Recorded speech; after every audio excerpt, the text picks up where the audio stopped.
if they wanted to participate remotely under the public input portion of our meeting. During our public input session, anyone who has joined us through the GoToMeeting platform and expressed interest in making a comment will be recognized by the superintendent and allowed to speak with the committee. If anyone watching this meeting live has questions or comments to share, they're encouraged to email one of us during the meeting, and we'll read their questions or comments during our second public input session at the end of the meeting. So welcome to this meeting of Chelmsford School Committee. For those watching at home, we're just reconvening from an executive session where we met briefly to discuss ongoing negotiations with the various labor unions in the district. As has been the case the last few meetings, a lot of what we'll discuss will center around the many different elements for starting the school year, which begins tomorrow. Our first order of business is approval of the minutes from our last meeting on September 1st. Somebody has to mute. Glenn has to mute, but he can't mute him. I recommend the school committee accept the minutes of the regular school committee meeting of 9/1/2020. Second. Okay, any comments or corrections on the minutes? All in favor of approval? Aye. Aye. Okay, 5-0. Okay, next item, good news. Oh, yes. Oh, sorry. And Sorry. just on the individuals that are watching us online, can you please all mute your mics, just so that we don't get any kind of back in the district here? Yep, we just have one caller that needs to go on for that. Right, so, I mean, good news, school's starting tomorrow. We're very excited to have students, whether remotely, coming back to school. I think teachers are excited to at least get online and see them, and see how this whole process rolls out. Okay, any other good news anybody would like to share at this point? I would like to share this, and a big congratulations to Jen Orsini, the mentor board, executive board advisor at the high school. She's the counselor for Whittier House, and she is the advisor also to the mentor board. Congratulations to them all. I just want to read the names of the board members. They are Allison Dorsey, Emily Arpino, Mary Hamilton, Caitlin Fox, Kate Doherty, George Haywood, Kate Kruger, Adam Fielding, and Jenna LaRochelle. They did an amazing job breaking down the houses by cohorts, having the freshmen on at the high school, both outside and inside, and they should really be congratulated. It was excellent. Great. All right, any other good news people would like to share? Okay. All right, so we're now to our public input session. And it's previously mentioned, anyone who wanted to participate in tonight's public comment needed to email the superintendent and log into GoToMeeting. So for those for speaking tonight, I would ask you to try to limit your comments to 3 minutes, so everyone has an opportunity to speak. Also remember that this comment period is for items listed on tonight's agenda. Although we will not be responding directly to your comments during this part of the meeting, we'll try to address them when we get to that item in the agenda. So at this point, I'll turn it over to Superintendent Lang. Thank you. Yes, we had 4 individuals who had requested to speak this evening.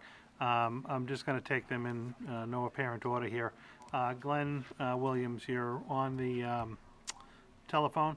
If you could possibly just identify yourself by name and address, and then you can speak with the committee.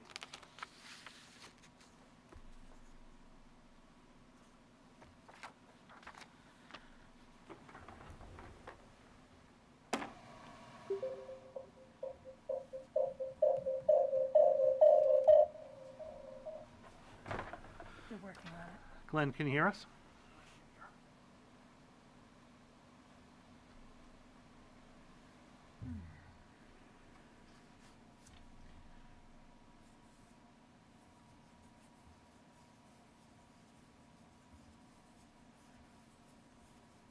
Nothing, Glenn? Do you want me to dismiss him and have him call back in? Yeah, Glenn, what we're going to do is dismiss you from the meeting. Can you do us a favor, please, and just call back in a few minutes, and we'll try to get you queued up. We'll move on to the next speaker, and then we'll come back to you. All right, how about we go to Ben Cole next?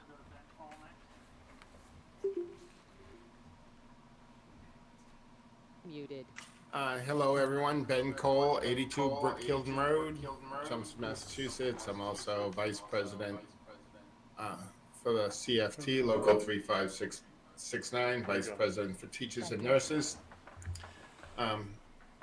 I've been asked I know Marie O'Donnell, I'm not sure if she was allowed to speak. She can't be here tonight.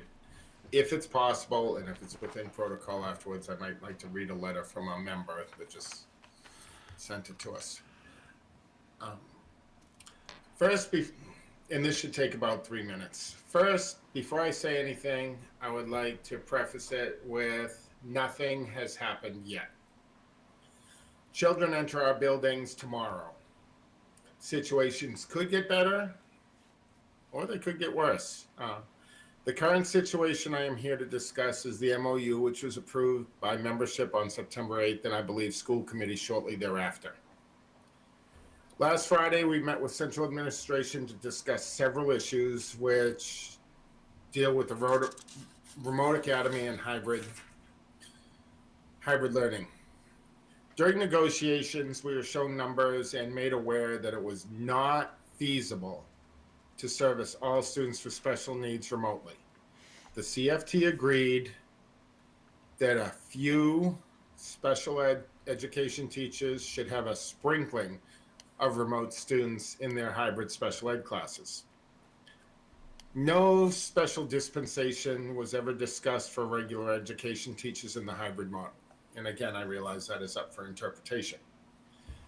Last Thursday, September 10th, members of the E-Board were informed by more than several members that they had several remote students in their hybrid classes. This has continued to this afternoon. We interpret that as a clear violation of the MOU that is both grievable and an unfair labor practice. We also see it as a disservice to a large number of students who signed up for the Remote Learning Academy. Instruction and expectations change when you're in a class receiving instruction and participating in person versus learning remotely, or versus learning in a remote environment. To Dr. Lang's credit, Central has corrected this issue for several teachers and students in the K-3 grade level since our meeting on September 11th. However, for grades 4 to 12, this has not been resolved. And again, we just received word this afternoon that more regular ed teachers at the high school and middle school have 5 to 6, in one case, 8 remote students in a hybrid classroom, in a core classroom. This is not in the best pedagogical interests of students or teachers. I will again end with repeating, school has not started yet. Things can get better and things can get worse. But if the situation still stands, if it's not resolved, this will lead to a plethora of grievances and an unfair labor charge. Again, I thank you for your time, and I thank you for listening, and thank you, and I hope we can all get through this. Thank you, Ben. Shelley Bethel, would you like to go next?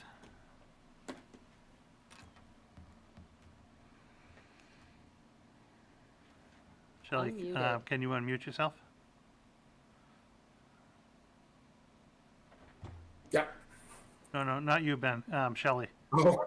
Oh, okay. You stay muted, Ben. Jen, you were muted. I didn't hear my name. Okay. No, it's you, Shelley. I'm Shelley Bethel. I live at 47 Joffrey Street in Lowell, Massachusetts. I am a Spanish teacher at McCarthy, and I am also the CFT secretary.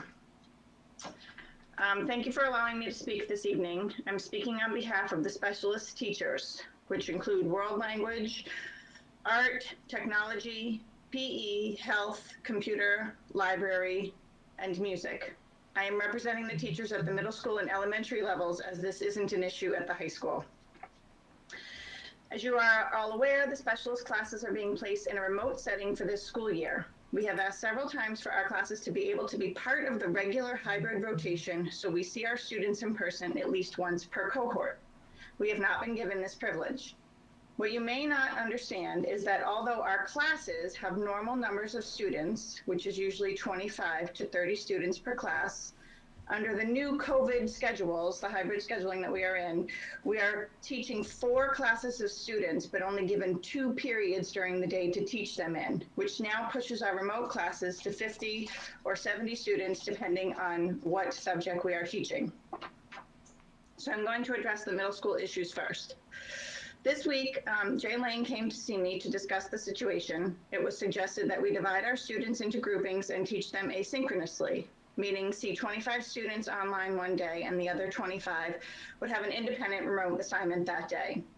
Then the next day we would see the 25 students we didn't see the day before, while the grouping we did see would have an independent remote assignment. When I spoke to him, I figured this was a good solution and my colleagues at McCarthy are willing to do it. The reason I'm telling you all of this is because we need you as our school committee and parents to realize that our curriculum will be very reduced due to this situation. In the spring, parents were not thrilled with independent work. They wanted teachers face-to-face with their children, online or in person. We wanted the same thing, and we're hoping for that this year. We also need you to understand that the Google Meet only allows us to see, at most, 16 of our students at a time on the screen. So at least 8 to 10 of our students would not be seen by their teachers, even though they are participating in the class. Since we are only teaching students in the afternoons, all specialists are being placed in regular education classrooms to assist teachers in their classes while they teach in person and remote students in the hybrid model. So this happens in the morning. This would look something like monitoring the online chat to alert teachers to students' questions online. As specialists, we don't have anyone placed with us to do the same type of monitoring in the afternoon, and we have more students to monitor online. The other thing you need to realize is the amount of time we see our students has decreased. Many of us were seeing each class of students for 48 minutes a day. Now we see them for 35 minutes a day, and for some of us, we don't even see them all 5 days like we had in the past. Finally, coordinators and remote staff have asked for Chromebooks so we can facilitate the online learning, because many of us have older model computers, like the desktop tower ones, that are not able to handle the newer technology required to hold a Google Meet. So now this is what's going on at the elementary level. I only have examples from South Row. However, I have heard through building reps that our other elementary schools are in similar situations. At South Row, specialists are being assigned to arrival duty from 8:50 to 9:10. Then from 9:10 to 12:45, they are assigned to be the second adult in the classroom, similar to what's happening at the middle school level, to be the other adult in a regular ed classroom. Then they are being assigned to dismissal duty from 12:45 until the last student leaves, which from past experience, the person I spoke to said it would probably end up being around 1:15. Then these specialists get their half-hour lunch and have to be back online for 2 o'clock to 2:30 to teach. So it leaves these specialist teachers with about an hour a day to plan, review, provide feedback on assignments, check and respond to emails, and at some point find a restroom to use. At South Row, each grade level is assigned a different special every day. So 5 classes will have a Google Meet with the 5 specialists, and all other students will have fully digital lessons that have to be reviewed, assessed, so that they can take attendance and track participation. So the example I was given was, if a specialist has 5 classes of kindergarten, they will see homeroom K5 by a Google Meet on the first week. Then the other 4 classrooms that are kindergarten would be given an independent assignment. So then the following week, they would maybe see K4 classroom, and then the other 4 classrooms would be given an independent assignment. So basically it turns out to be that they would only be seeing each classroom on a Google Meet once every 5 weeks, leaving the other 4 weeks for them to do a independent assignment on their own. And this would be for every specialist that they see. At some point during each week, the teacher has to check the work of 75 students that they didn't see and be able to go through them and correct them and give feedback. And they're only receiving an hour a day to do this. So in addition to all of that, the library teacher is now a member of the help desk, and during that hour during the day, he or she must respond to any tickets that are assigned to them from help desk, and they just found this out last week. So in closing, I'm not only a teacher, but I'm also a parent of 2 children in the district. I know my son lives PE and art, and my daughter loved being in chorus and theater at McCarthy. And although they made connections with many of their teachers, it was in the specialist classes where they found their true selves. So I just want you guys to consider that. Thank you. Thanks, Shelley. Thank you. Thank you, Shelley, appreciate that. Next, how about Glenn Williams? All right, does this work now? Yes, we can hear you now, you're good to go. Excellent. So I'm a parent. My name is Glenn Williams, 64 Graniteville Road here in Chelmsford. I have a daughter in Parker and a daughter in Harrington. Both my wife and I's background are revolve around medicine. My wife's a practicing PA here in town at the urgent care. One of the reasons we are not sending our kids in is that we are actually at higher risk for catching COVID because my wife does testing all day, every day on patients that may have it. In seeing some of the classrooms and seeing some of the actions that have been taken so far, I've been, in most cases, impressed, but I think some of what's missing are parents that do not seem to be getting the right information about what's being planned for transparency. In other words, if a student tests positive, they're going to quarantine the class, as I understand it, for 14 days.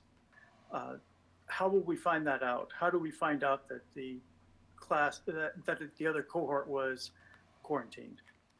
Moving on to if a student's family member tests positive, that student could very well transmit and may have already transmitted the virus to other people in the class.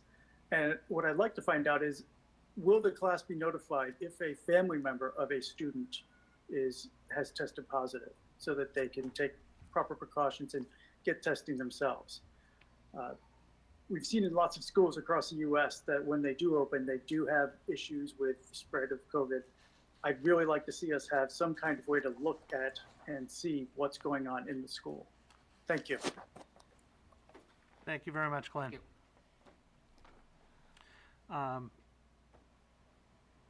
I think that's all we have for public speakers.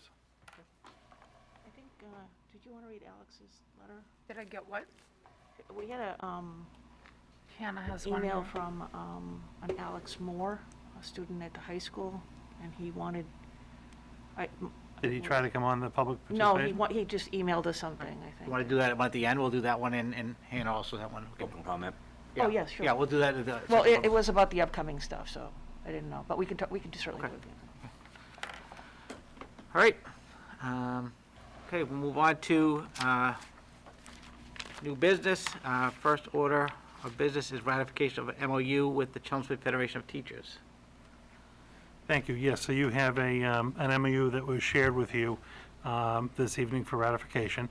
This agreement was negotiated between the school committee representatives, myself, the administration, and the Chelmsford Federation of Teachers leadership group.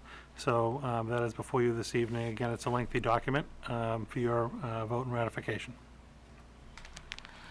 Okay, any questions or comments on the MOU? Okay, I'll take a motion. It is recommended that that the Chelmsford School Committee ratify the memorandum of understanding with the Chelmsford Federation of Teachers for the 2020-2021 school year. Second. Second. Okay, any further questions or comments? Okay, do we have to roll call or just? You yeah, do need a okay. roll call. Donna? Aye. Jeff? Aye. John? Come back to me. Maria? Aye. Aye. Yeah, aye. Aye. Okay, so it passes 5-0. I believe we have further discussion on some issue related to that. I make a motion to request a working group be formed consisting of teachers, administrations, and school committee members to discuss how the different teaching models are staffed and supported, and this meeting will commence no later than next Friday, September 25th. Second.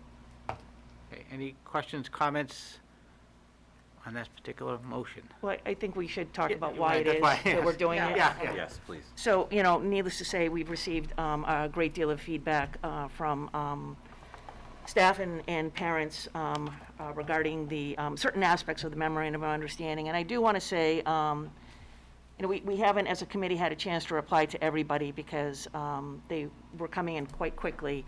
But we truly do appreciate the input that we've received from people and would encourage people to continue to reach out to us when they have concerns. One of the reasons why I think that it's important that we approve the memorandum of understanding is because it does offer other protections in there that we want to make sure are in place for teachers. But we recognize that this one issue, stood out as something that was of great concern, and I think that it's important that we take the necessary steps to form a working group to be able to come up with solutions to be able to address this problem.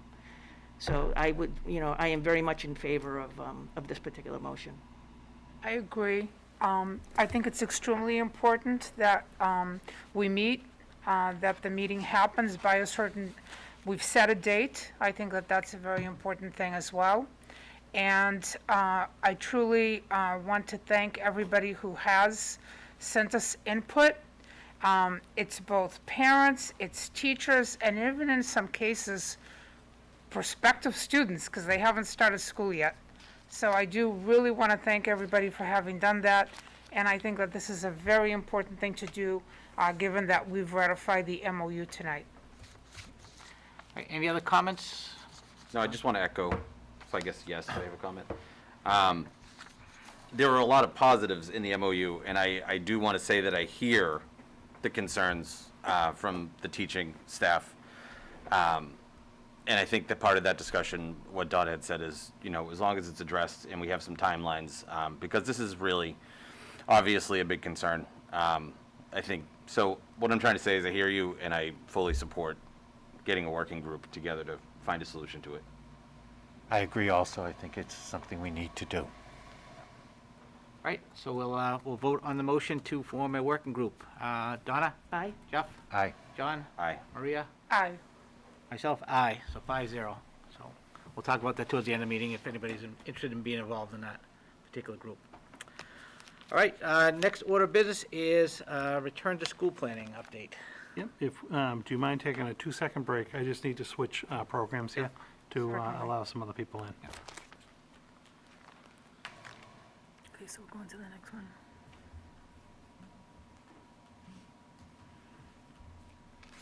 You want me to end this other meeting? I just ended that one. I'm just trying to get my second one opened up. One of the things that we're going to talk about tonight is we had several different updates for you around student enrollment, class size, teacher assignments, things like that. But we also, before we get too deep into it, I know there's been a lot of questions about, opening of school this week and what it's going to look like. So I asked a few of the building administrators to come on and just talk a little bit about what they've been doing to prepare. So that's what I'm trying to get hooked up here. Rob Asselin, the principal of Harrington, and Jason Fredette, the principal of Byam, as well as Jeff Parks from Parker and Steve Murray from the high school, are going to join us and talk just about those three levels a little bit, about some of the work that's taking place. It's just taking me a moment to get my my link up for them.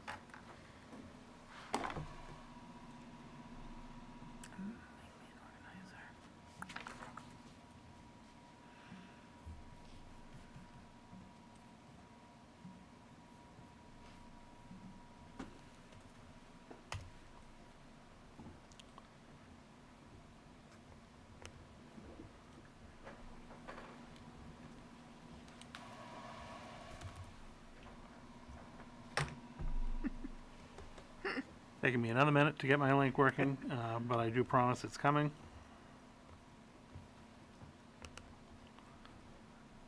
We had several different sessions going at the same time. Did you send it to CMT? Yeah, they have it.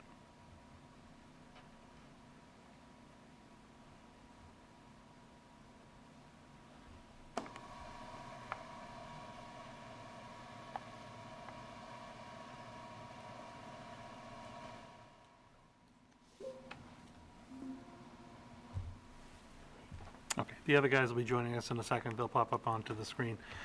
But again, I just thought it would be nice to hear exactly what's going to happen at the different levels, a lot of the different discussion that's taken place. Joining us in a second, they'll pop up onto the screen. But again, nice.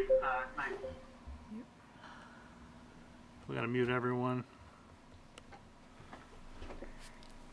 John, can you see? Muted.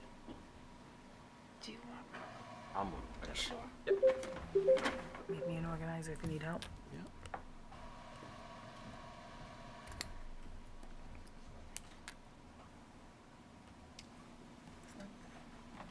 Okay, so before you this evening, we're going to call on some of our different admin to help and talk us a little bit through some of the different activities that are taking place. Oop. Thank you. So again, for the other folks that are just joining us, they may have been watching online. Tomorrow is going to be the opening of school. It's going to be a full remote day for the district. I think there is a lot of anxiety, a little nervousness around the first day for everyone, staff and students. I think a lot of people are excited to getting back into some type of a routine for the fall. A tremendous amount of work has gone into preparing for the first day. It's not perfect. We're going to need, as we do at the beginning of any school year, a number of days and a couple of weeks to kind of work through some of the kinks. But again, a tremendous amount of time and effort has gone into it, and I appreciate everyone's patience as we work through things. So tonight we actually have, again, Principal Rob Aslan and Jason Fredette. Jason is at Byam and Rob is over at Harrington, as well as Principal Parks at Parker Middle School, and then Principal Murray at the high school. But I wonder if we might be able to start with Jason and Rob at the two elementary schools. If either would you like to kind of unmute your mics, talk a little bit about what kids can be expecting this week, what's been happening at your levels. I know, Jason, you have a little something for us to share, and we're happy to hear from you. So would either Rob or What's been happening at your levels? I know, Jason, you have a little something for us to share.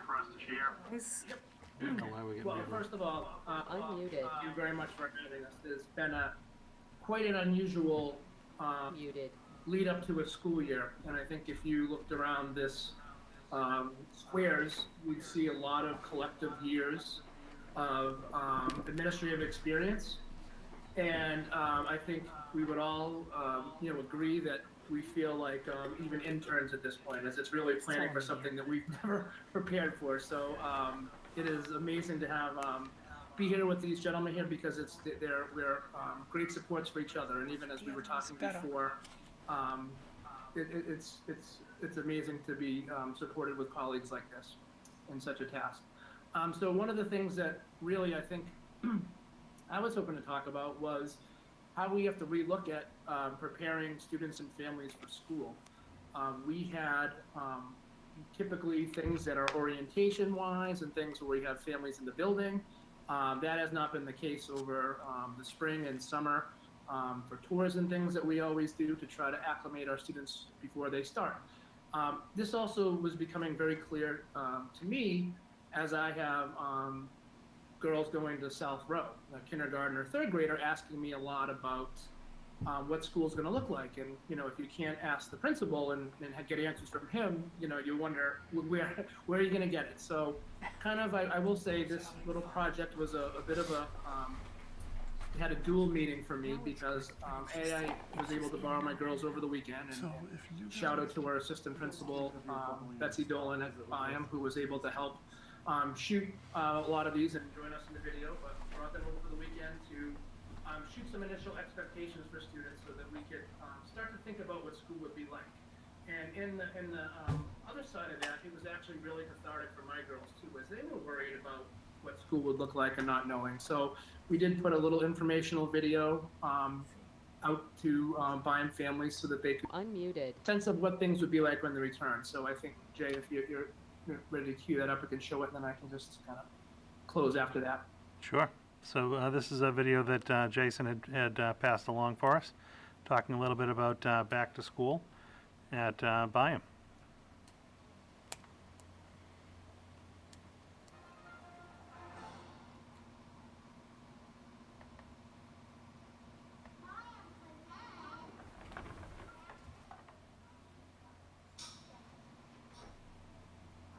students and families. Mr. Fredette here.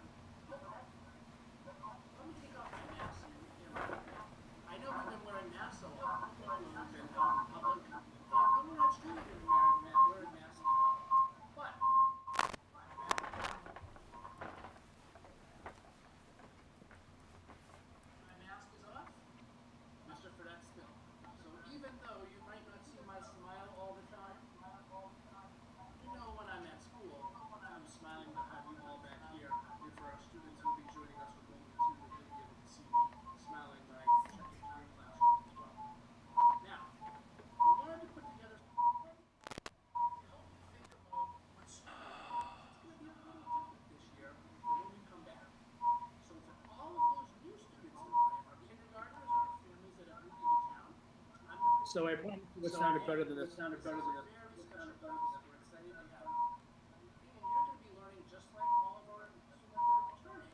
Muted.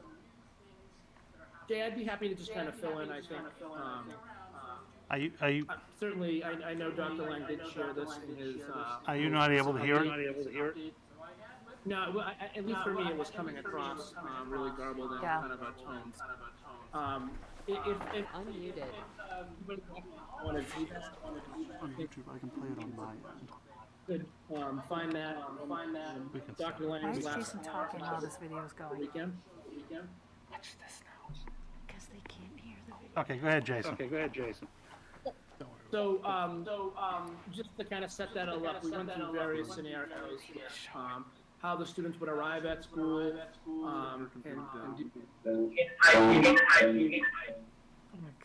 and then also Is your in their classroom. Yeah, it's all set. Mine is not. Using social distancing markings we highlighted.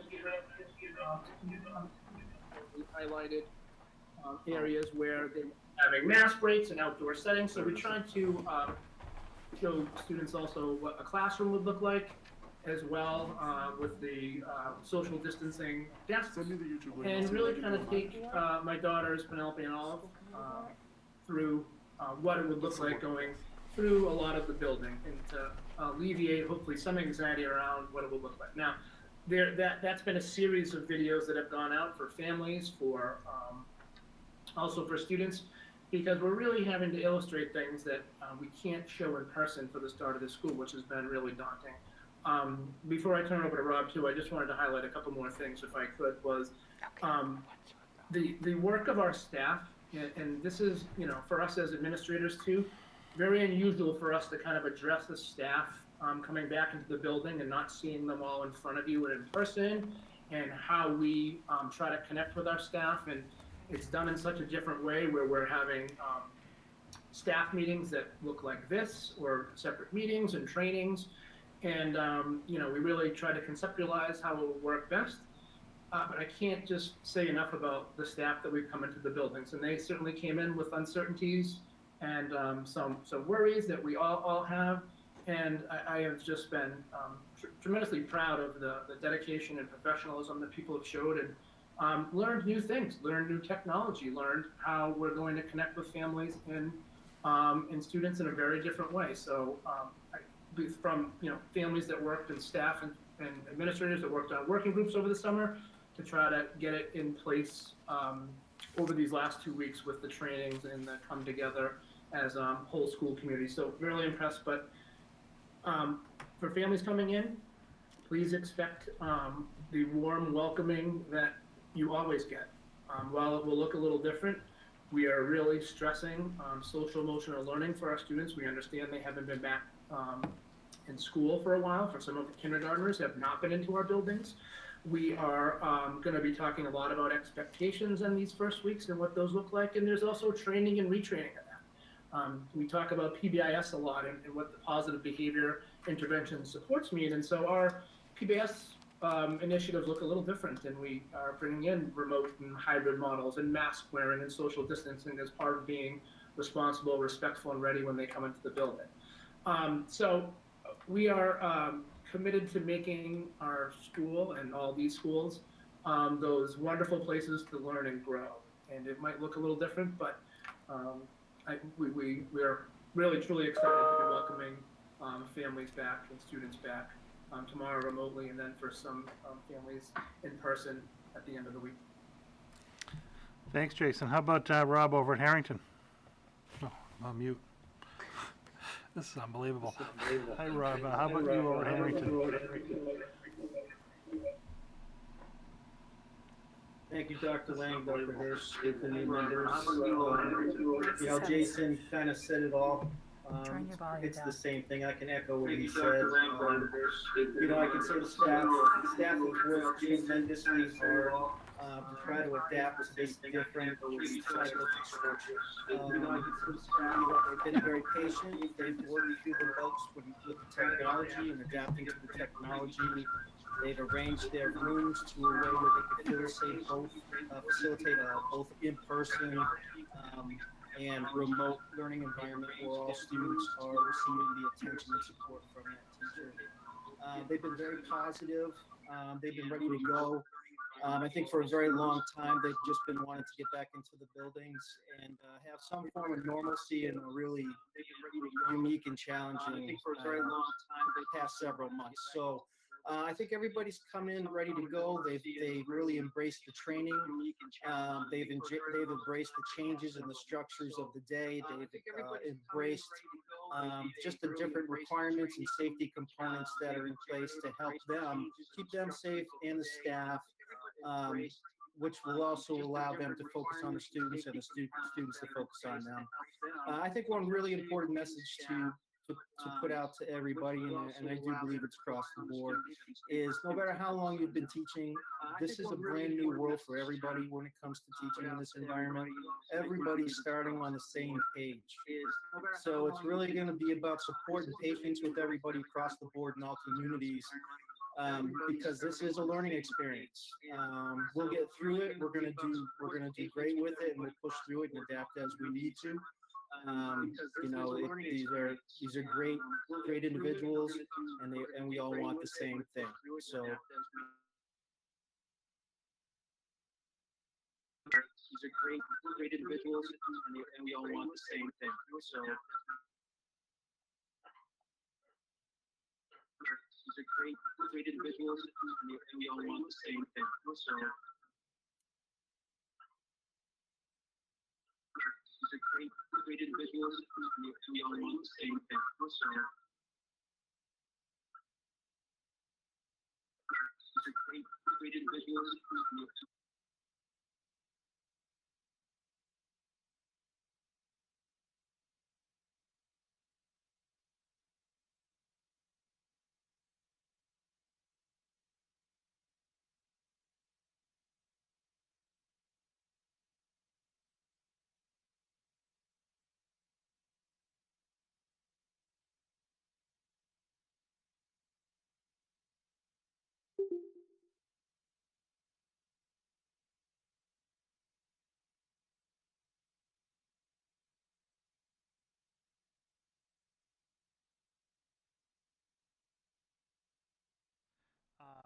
If we were to switch, Rob, I very much appreciate that if you can hear me, and Jason also for. No, they can't hear you. No, they You can't can't hear hear me me. This is not normal. Whatever this is not normal. I think they're having trouble back there with keeping the volumes, switching back and forth, and he's trying to figure All it right, out. I tell you what, we're having some significant difficulty. I honestly don't know what it is. We're getting reverb between both rooms and the feed on the cameras. Do Steve and Jeff, do you mind just holding on for a couple minutes until we can figure out how that's working, and we'll move forward with a piece of the meeting? Dennis, what would you think of that? Yeah, that's fine, yeah. Is that Can okay? they hear you when you said that, though? Well, I'm afraid to turn my mic back on. No. Yeah, Thanks. they're, Steve, yes, yeah, okay. It would be nice to listen to Bob. What do you have to say? well, I know, but I'm hoping they can work through the sound, and then we could have Okay. them come back on. It's That would just, be great. yeah. I've got parents asking what they're saying. So let's do this. They can hear Jay talking, yes. They can hear me Yeah, talking, in the I think. meeting. So a couple of different pieces of information we wanted to share this evening with the committee while we work through some of the sound issues with this were the final numbers on the student learning model selection, the class size and the teacher assignments for the year, and then talk a little bit about transportation. Athletic Director Darren Hart is here to talk a little bit about MVC, MIAA, fall sports, and then finally, Brian Curley, our Director of Facilities and Operations, is going to talk about our cleaning and sanitation protocols as a follow-up to last week's meeting. So when you take a look at our numbers for the year, again, these were our final selections as far as our student enrollment in the various cohorts. Not too much has changed since the last time, but just wanted to share those figures with you. Again, by school and grade level, we ended up almost 70-30 as far as selection of students who wanted hybrid and remote. But what gets interesting is when we start looking at the individual, say, class assignments, And we found it was easier to share this information with you this way this year, instead of the reports that come right out of X2, the student database system, because they're not always organized by grade level. But school by school, we just provided you with an overview of the grade level, the teacher, whether the teacher is going to be teaching in the hybrid or the remote class, and then the student enrollments. And really, at the elementary school level, we're in very good shape enrollment-wise as you go down the line. You can see at the Harrington Elementary School, we have grade 2 is going to offer 2 fully remote sections, where all the other grades are offering 1 fully remote section. But again, very desirable class sizes as we go through the schools.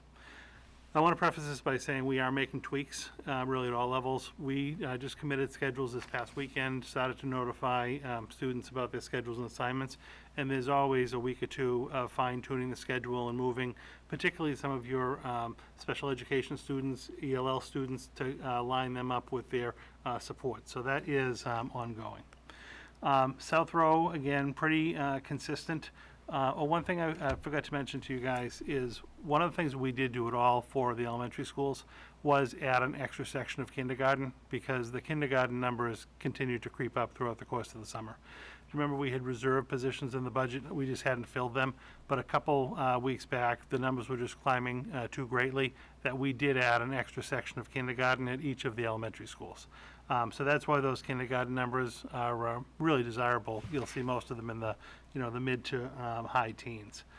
But at South Row School, again, that's our smallest school, they do have 1 classroom designated as a fully remote classroom at each of the grade levels at this point, and then the other 3 sections all being hybrid, with the exception of kindergarten having 4 sections of hybrid. When we move over to Byam, again, we added that 5th section of K. They have 2 remote sections of 3rd grade based on the numbers in the requests. All of their other sections are having 1 section at this point fully remote. But again, you're seeing class sizes in the mid-teens to low 20s on average, which is really excellent. Center Elementary School, they had again a remote class at each grade level of the school. Again, consistent class sizes, mid to high teens, low 20s, pretty much across the board at Center. So the elementary class sizes in general are really very desirable. It is a mix of hybrid and remote kids, but I think at this point in time, we're in very good shape on that front. So we shift to the middle schools. Again, this is where you're probably going to see more of your kind of tweaking going on. And you do have some numbers at 5th and 6th grade level, which are generally in the mid-20s at both middle schools is what you're going to see. That's pretty comparable year over year. You do, when you get to 7th and 8th grade, we do have several classes that are in the high 20s at this point. They're still balancing some of the classes. And there is a little asterisk that denotes whether it's a co-taught class or there's a class that might have 2 teachers in it. Oftentimes you would have a general ed class. You might have a special educator either pushing in or pulling out students to work. So some of those classes are designated high, but again, it is because you have 2 teachers there, and they're trying to figure out at this point, because we do have some extra classrooms in the building, that the special educator might be able to pull some students out of the class to be able to work with them instead of going into the class, and that is all going on at this point. So you will still see a little bit of tweaking to some of the numbers at the middle school level. Over to Parker, again, pretty consistent across the board, high teens, low 20s in the 5th and 6th grade. 7th and 8th, really similar. Again, you have the asterisk to denote if it's a co-taught class at the middle school level. But generally, the numbers overall are very consistent with what we've had in the past. It's just a matter of sometimes shifting the students around to balance them. You then get into the high school, and obviously the high school is the next set of sheets that are very long. It goes course by course offering through the high school. And again, maybe even when Principal Murray speaks in a little bit, you're going to see the high school numbers are generally in the high teens, low to mid 20s. And that is consistent across the board, typically for this point of the year. So while I would call these are the numbers we're kind of starting with for the school year. Day to day, you are going to see some shifting in numbers, trying to balance classrooms within buildings a little bit. You're going to see some of the special educators, some of the ELL teachers figuring out how they're going to either push into classrooms to support students, potentially pull out students to help provide them their supports. And that'll be ongoing over the next days and couple of weeks as we get the school year up and going. I would say, end of September, early October, after everything is finalized, I'd be happy to rerun these numbers for you and represent them, kind of our final numbers. Obviously, we always get students that come and go from the district, but I think we're on pretty solid ground as far as knowing, our student population at this point, how many are going to be remote, how many are going to be hybrid. We'll be able to actually, we had told parents if they were going to be considering making shifts from one model to the other, we would look at some natural junctures, whether it was the end of a term or the end of a marking period. So we'll be able to look at those dates and actually advertise that to parents so that they do see that coming. But that's just a little bit of information for you on class sizes, just to give you a general sense of numbers of students that have been assigned, how many teachers are working in the hybrid and the remote models, and school by school. Any questions on the numbers, enrollments? So to be determined means we don't have a teacher hired yet for that section? It depends at the point when I ran this. We did have a couple of teachers take leaves at the last minute. So it could have been that we're still searching for a teacher. Someone may have, a long-term sub may have been assigned since the time I plugged this in on what it would be Sunday night, Monday. Yeah, okay. But no, we will have teachers in front of all kids tomorrow when they come back. I have received several commentaries, especially on the McCarthy numbers, that they are really pretty high in some instances. So what's the plan there again? So two things. I think you're going to see the higher numbers in the 7th and 8th grade, Oh likely yeah, at both 28's schools. high. Yep, and so what we are doing at this point is, again, this was an initial run of the schedule to get classes set up. The admin will normally go. See, when we would run a schedule at the beginning part of the summer, it might take a week or two to make all the fine tuning. So we just committed to this schedule over the course of the weekend and notified staff, so there is a little bit of fine tuning that still has to happen, and that will be ongoing. Some of the classes that actually are high, again, what we're going to look at and see, is it a co-taught class? Is it a two-teacher class? In a normal circumstance, you would have a special education teacher potentially moving into the classroom to help a small group of kids in the classroom, because we're trying to keep numbers down. That special ed teacher may go in and actually remove a group of kids that they need to work with and go work in a different area to keep the numbers down. That will all be ongoing over the course of the next probably week or so. As teachers meet the kids, they fine-tune their schedules. The co-teachers get to meet each other and figure out how they're best going to service their models. In addition to that, obviously, we're not going to let numbers stay as high. We're not going to see 29s, 30s, and things like that. So if we do need to adjust some staff and shift staff around to try to reduce those numbers down to a better size, we certainly will do that. And that's what I said I'd report back to you. Other questions?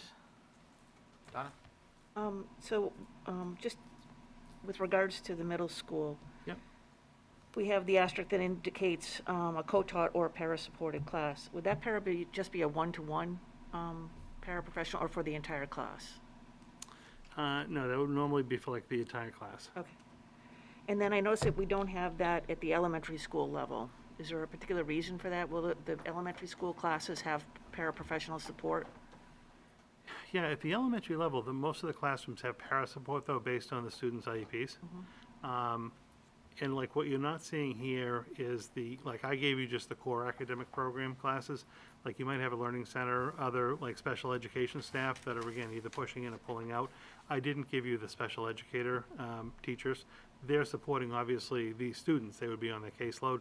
And that's what they're now figuring out how they're going to go in, because again, they got the cohort splits too. They may have to support students in cohort A and B. That's what will be being fine-tuned. So this is the total number of students, including special education students who may be pulled out for services. Correct. Okay. And then when you do, I'm sorry. One exception, because I don't think it's on here. The students enrolled in the BIAM ASD program are separate. I don't know if I listed them there, but they're their own cohort because they're in the program all day together. Right. They're not listed in the general classroom. Okay. And then when you update this report for us, Yeah. can you break it down by how many are in cohort A, how many are in cohort B? And if we have remote students in the hybrid program, how many of those are remote students? Yeah, I should be able to do that because all of those different elements are in X2, so I could break it down that way. Is that including in the high school? Oh, Oh, we could, but it would be pages upon pages based on the sections. yeah, I just gotta think about that one. At I the have to high query- school I have to see level, if I query it out. that's a master matrix of the schedule.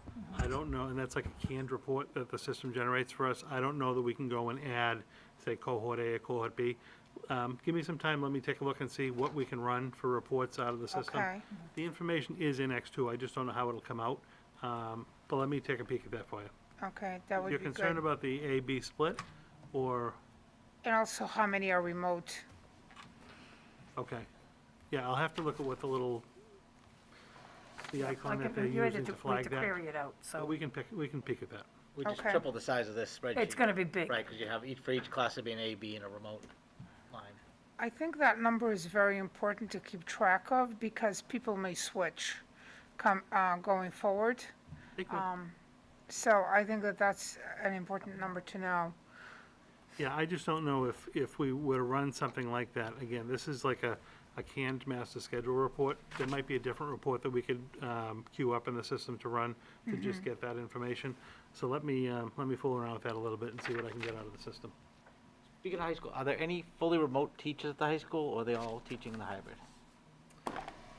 There is one fully remote special education teacher. All of the other teachers are teaching in the hybrid, basically. The difficulty at the high school level is the leveling of the classes. The pure number of classes we offer and the levels. And also, teachers typically teach 5 courses. It really wasn't possible you didn't have enough of a group interested in taking 5 classes that we could fill a teacher's load with and have students be just fully remote, because you might have someone who wanted to take, say, like an AP math class, but they might just be taking an honors English class or something. They wouldn't be together as a cohort like the elementary and the middle schools. It's just too selective in the schedule.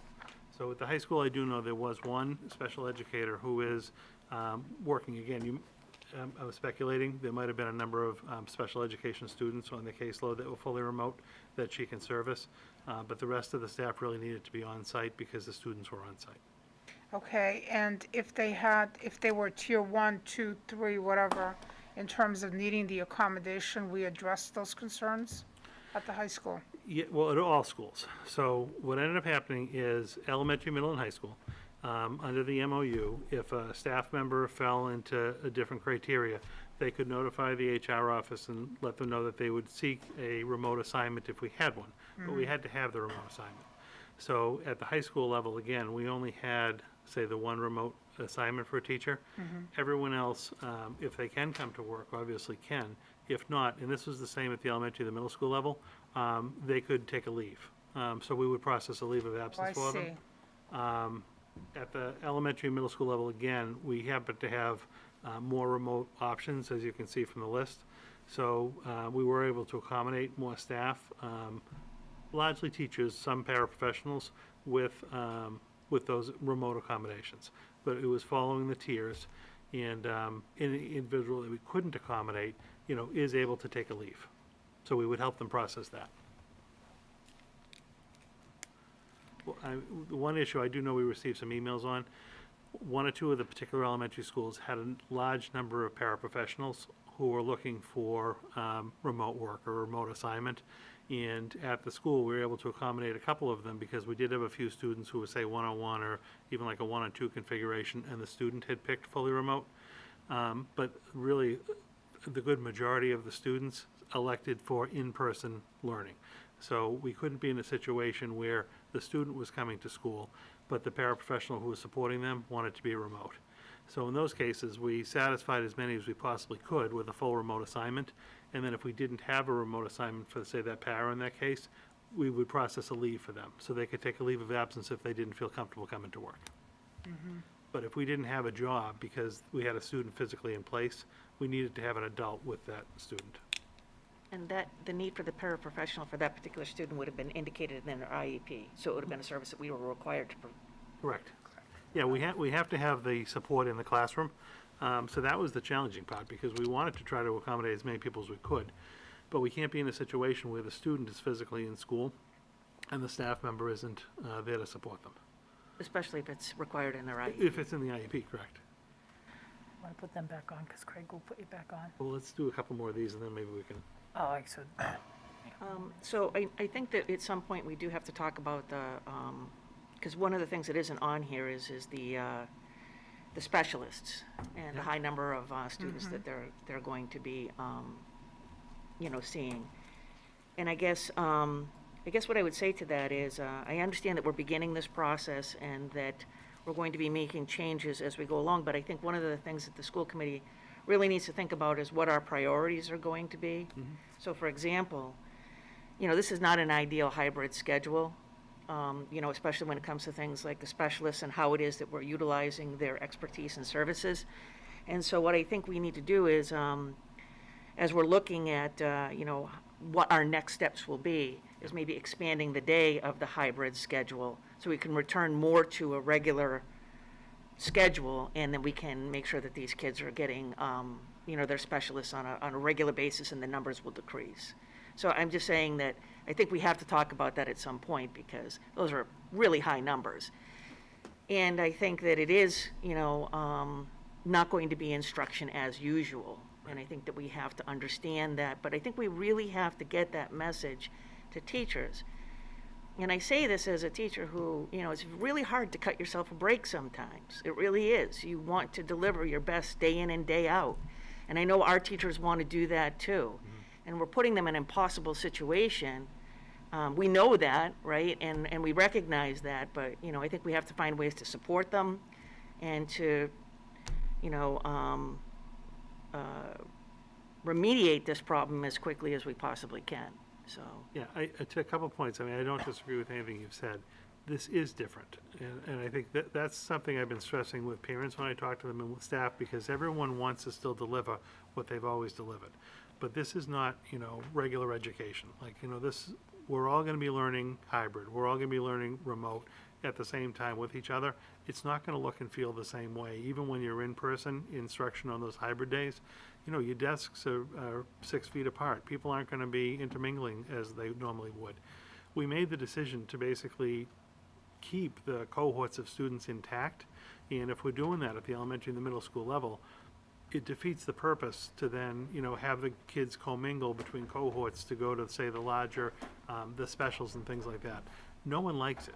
I would love the kids to be able to, go to their academics during the regular rotating schedule and see their specials. And I know the specials are feeling different about this, and it absolutely is. It was just a decision we made to basically try to keep the cohort intact, to really, help keep us functioning for as long as we can. I would love to see this get off the ground and, 2 or 3 weeks, a month down the line, say, this is working really well. Can we start to introduce safely, having lunch back in the buildings? If we can do that, can we stay for the extra hour and a half and go back to like a regular schedule, at least for those 4 days we're in person?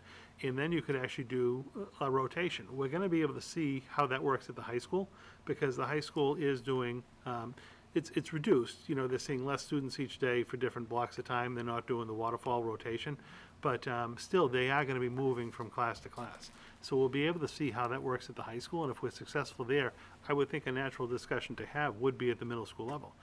Do we extend that and go to a full day and then introduce to more of a regular schedule so that you can get the art, music, and, foreign language back into the equation?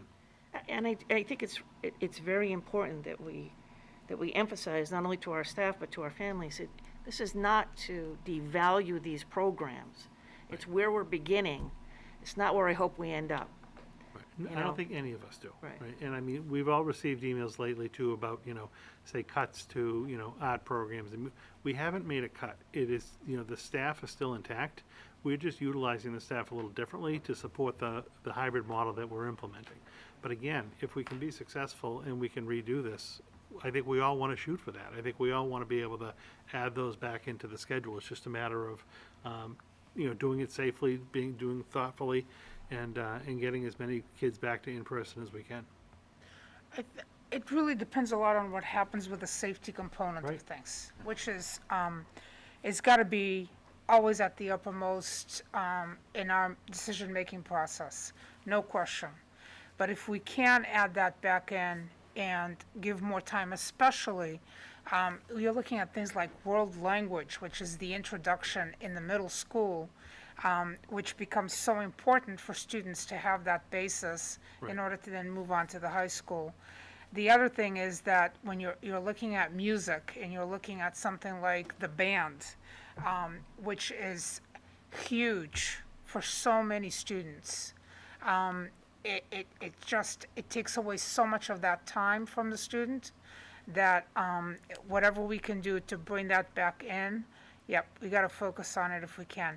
On the numbers, back to this if I can for a second, we still have that same problem in the world languages at the high school. We have very large class numbers. We've had it for a couple of years now, ever since I've been on here. And what's happening with that additional language this year? Yeah, I actually, to be honest with you, I thought the numbers looked better this year than they did previously. What's happening with the, they're so high. What's happening with the, Which page you on, Maria? Which page are you looking at? I'm sorry, I'm looking, I've lost the page now, but I went through it. It was just languages. We added a language Third teacher, language. the sign language.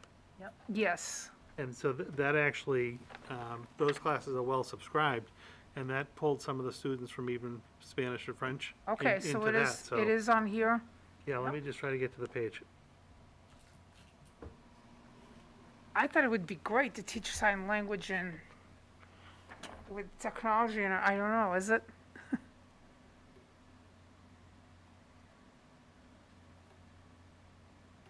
All right, so I'm on page 15. I'm starting to see the language classes Okay, come up. yes, And so if you look at the, okay, so if you Gauthier, look at the Sanchez, first column, see where it says like 2 honors? Mm-hmm, So like there's 12 kids currently in that class out of 24. So look at the first column, like that's the number of seats that are, kids are in seats right now. mm-hmm, You know, 12, 16, 21, 20, 27. Again, the 27 is high, but the way the high school schedule works and the way the kids are competing for certain blocks, it's very, you're always gonna get that like class that's a little bit off cycle. You know, 21, 22, 15, 16, 20, 16. These are actually much better than they were last year by adding that extra teacher. 27, okay, well, 27, 26, 26. See, Estefania, That can change too as they're scheduling. Kids come in and out of sections. Yeah, some can go up and some can go down as they're doing this. Do you see at the bottom of page 16 is where the language classes come in? The sign language? mm-hmm, 24, 24, 22, 21. yeah. There were a few classes still in there with the higher number. No, you were always gonna have that, to be quite honest with you. There's no way to eliminate, say, like all those, because they're almost, you've got a schedule that's created. You've got like a singleton type class out there that kids are wanting. So to be able to get that class, it forces you into a different class that's high. But these are actually really very reasonable at this point in time. And there is gonna be a little bit of flux as kids maybe come in, change a class and things like that. Okay, But adding the teacher actually did make a significant difference. So I know that some people that we had heard from were frustrated with just with the timeliness of the schedules, and I understand it was an enormous undertaking to get them done. If there are holes in the schedules and things like that, or parents have questions, you know, who do they contact? The teacher, the guidance counselor? Who would be best for them, you know? What I would do at this point, and again, like this was something that was taking place even over the weekend as the schedules are going out. There can be a hole in a schedule. Now that the staff have been back, Monday and Tuesday, they really have, even today, they've been working to kind of fill those holes. The students' homeroom teacher, their main core teachers, have reached out about the meet and greet tomorrow and the first day of remote. But if anyone has an issue, I mean, they certainly can go to the homeroom teacher or whoever that primary teacher is, but then the guidance counselor at the school too, particularly at the middle school and the high school level, they're the ones that do a lot of the scheduling. So they can reach right out to their counselor and help with any kind of scheduling issues. And at the elementary, it's the principal? Yeah, the school counselors don't really do it at the elementary level, so it'd be the Okay. principal or the assistant principal.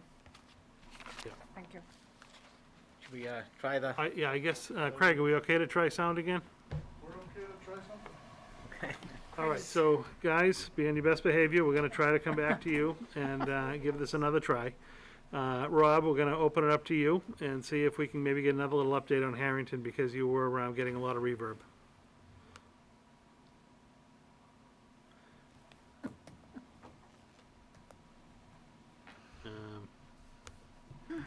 Now, Rob is muted, but the CTM link. He's back on. Okay, Rob, we can hear you now. All right, great. Thank you, Dr. Lang. Muted. Oh, I think Jason certainly said the same, so, we're running on the same tagline. Touch it. Everybody's working really hard. They're coming in a different environment. It's a very strange environment for everybody. Don't The touch it. training's been really good. They've been staff have been very receptive and very positive to it. They've been creative with the technology to find what works for them, what's comfortable for them, so that they're working with the students in person and then the students at home, and they're able to provide the best instruction possible for both groups. We've gone over the safety guidelines. The rooms are set in a specific way where there's plenty of room for the staff and students to move around. The buildings is all lined up and ready to go, separate entrances for students. The drop-off and pickup process has certainly been put into play, so we'll see what that looks like on Thursday. But all in all, I think everybody has really embraced what this is going to look like, even though they don't know exactly what it's going to look like.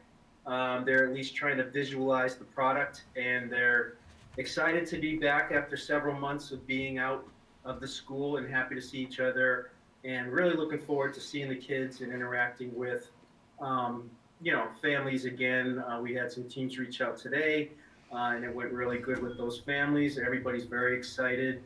Remote families, hybrid families, they're certainly ready to go, and just want some normalcy as best as we can get it.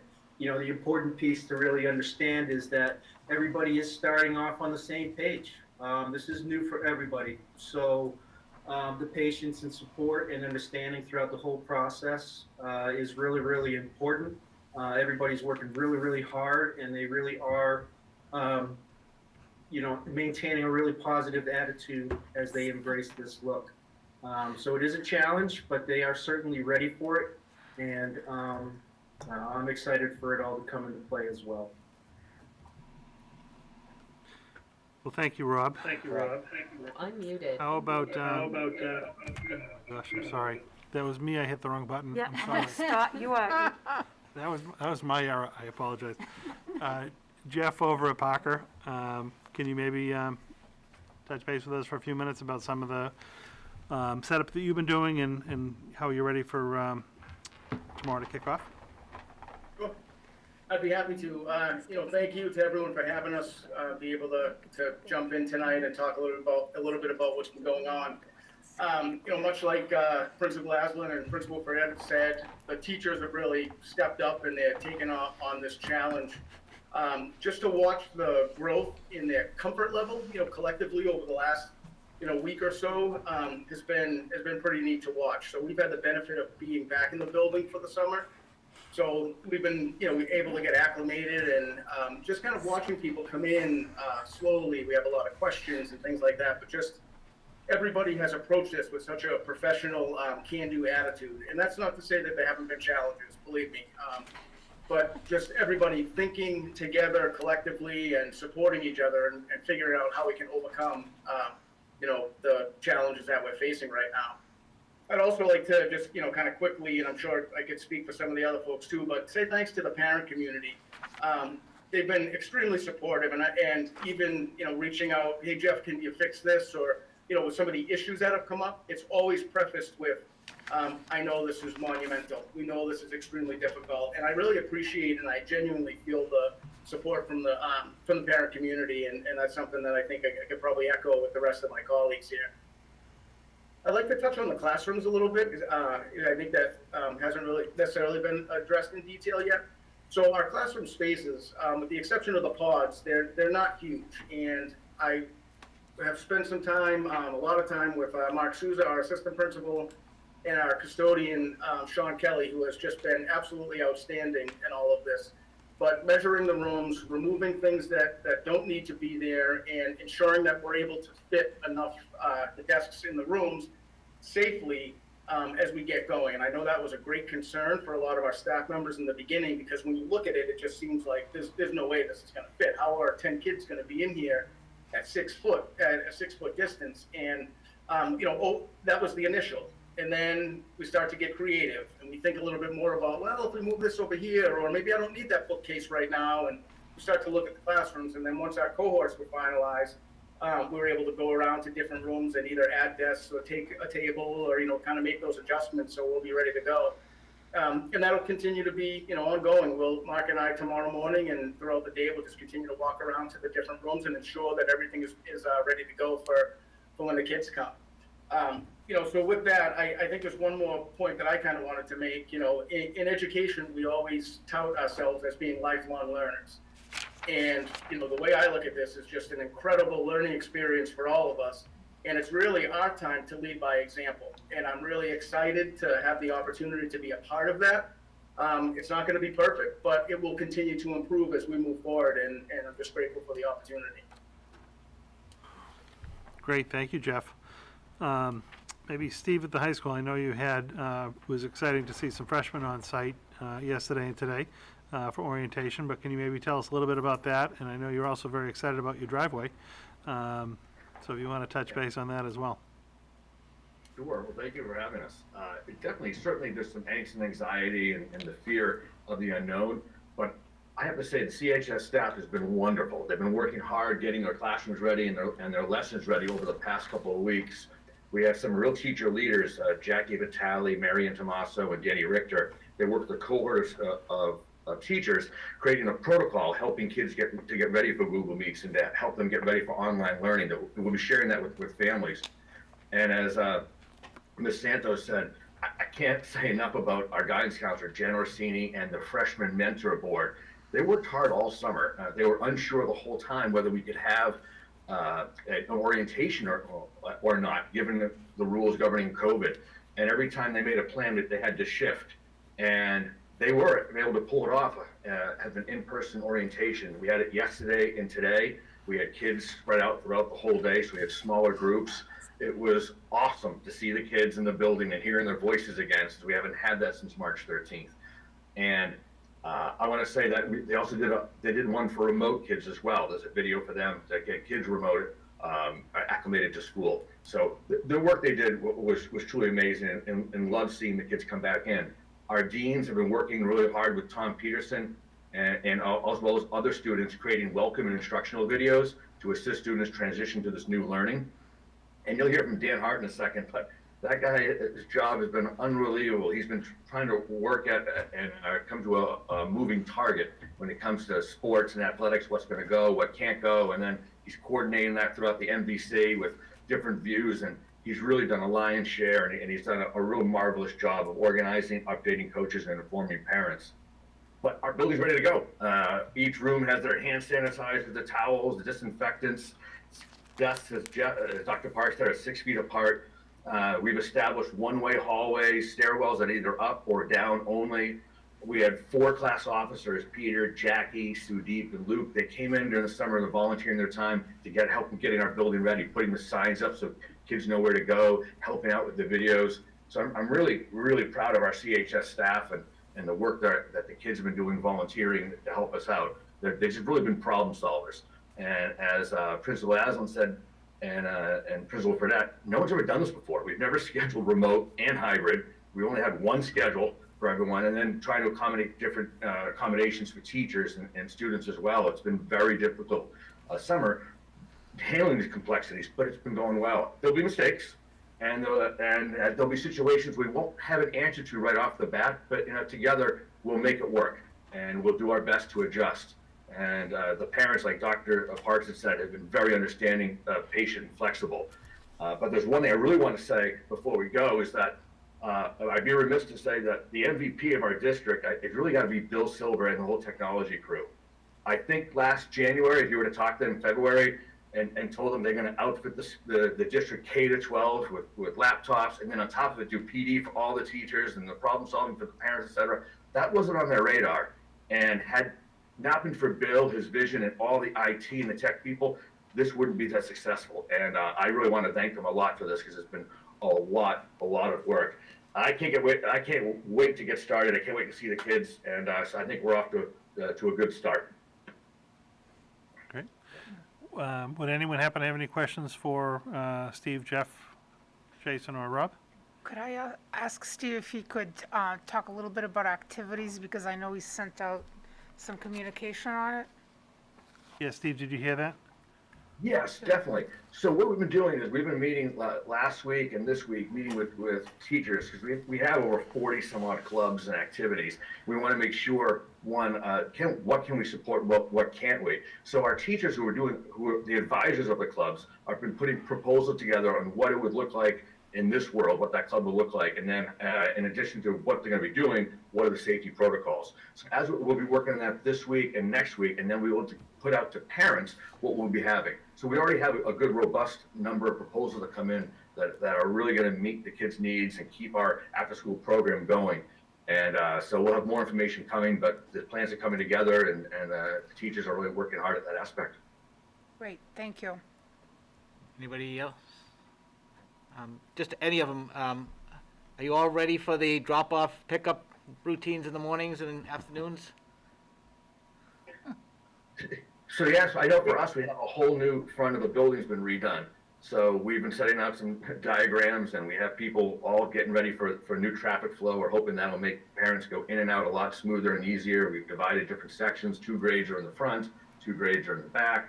And so Gary Persichetti, they came in, they did the final coat this past weekend of our asphalt. So we're almost ready to go. It's great. And again, echo that, sorry, Jeff, cutting in front of you. No, that's okay. Is that Jason? It's a little revisioning of what that looks like. So things that we always did security-wise, having families come in and sign children out, and loading buses in an efficient manner, have been re-envisioned. But I think we're set to go. I think the plan's in place. I think it's going to be a lot of education around that. So I'm just going to put my 2 cents in here too, and please be patient with us as students learn the routine, staff learns the routine, and obviously the families who are picking up, because we're going to have more of a volume of pickup than bus, which is not usually the case. And as much as we try to stagger and work at it, I think it's going to be a learning curve. So I think the plans are solid, but it's just the execution that even on a regular school year takes a little while to even iron out all kind of the efficiencies of that. But I'm confident that we'll get there shortly. Jeff, I know you've been waiting. Did you want to say anything?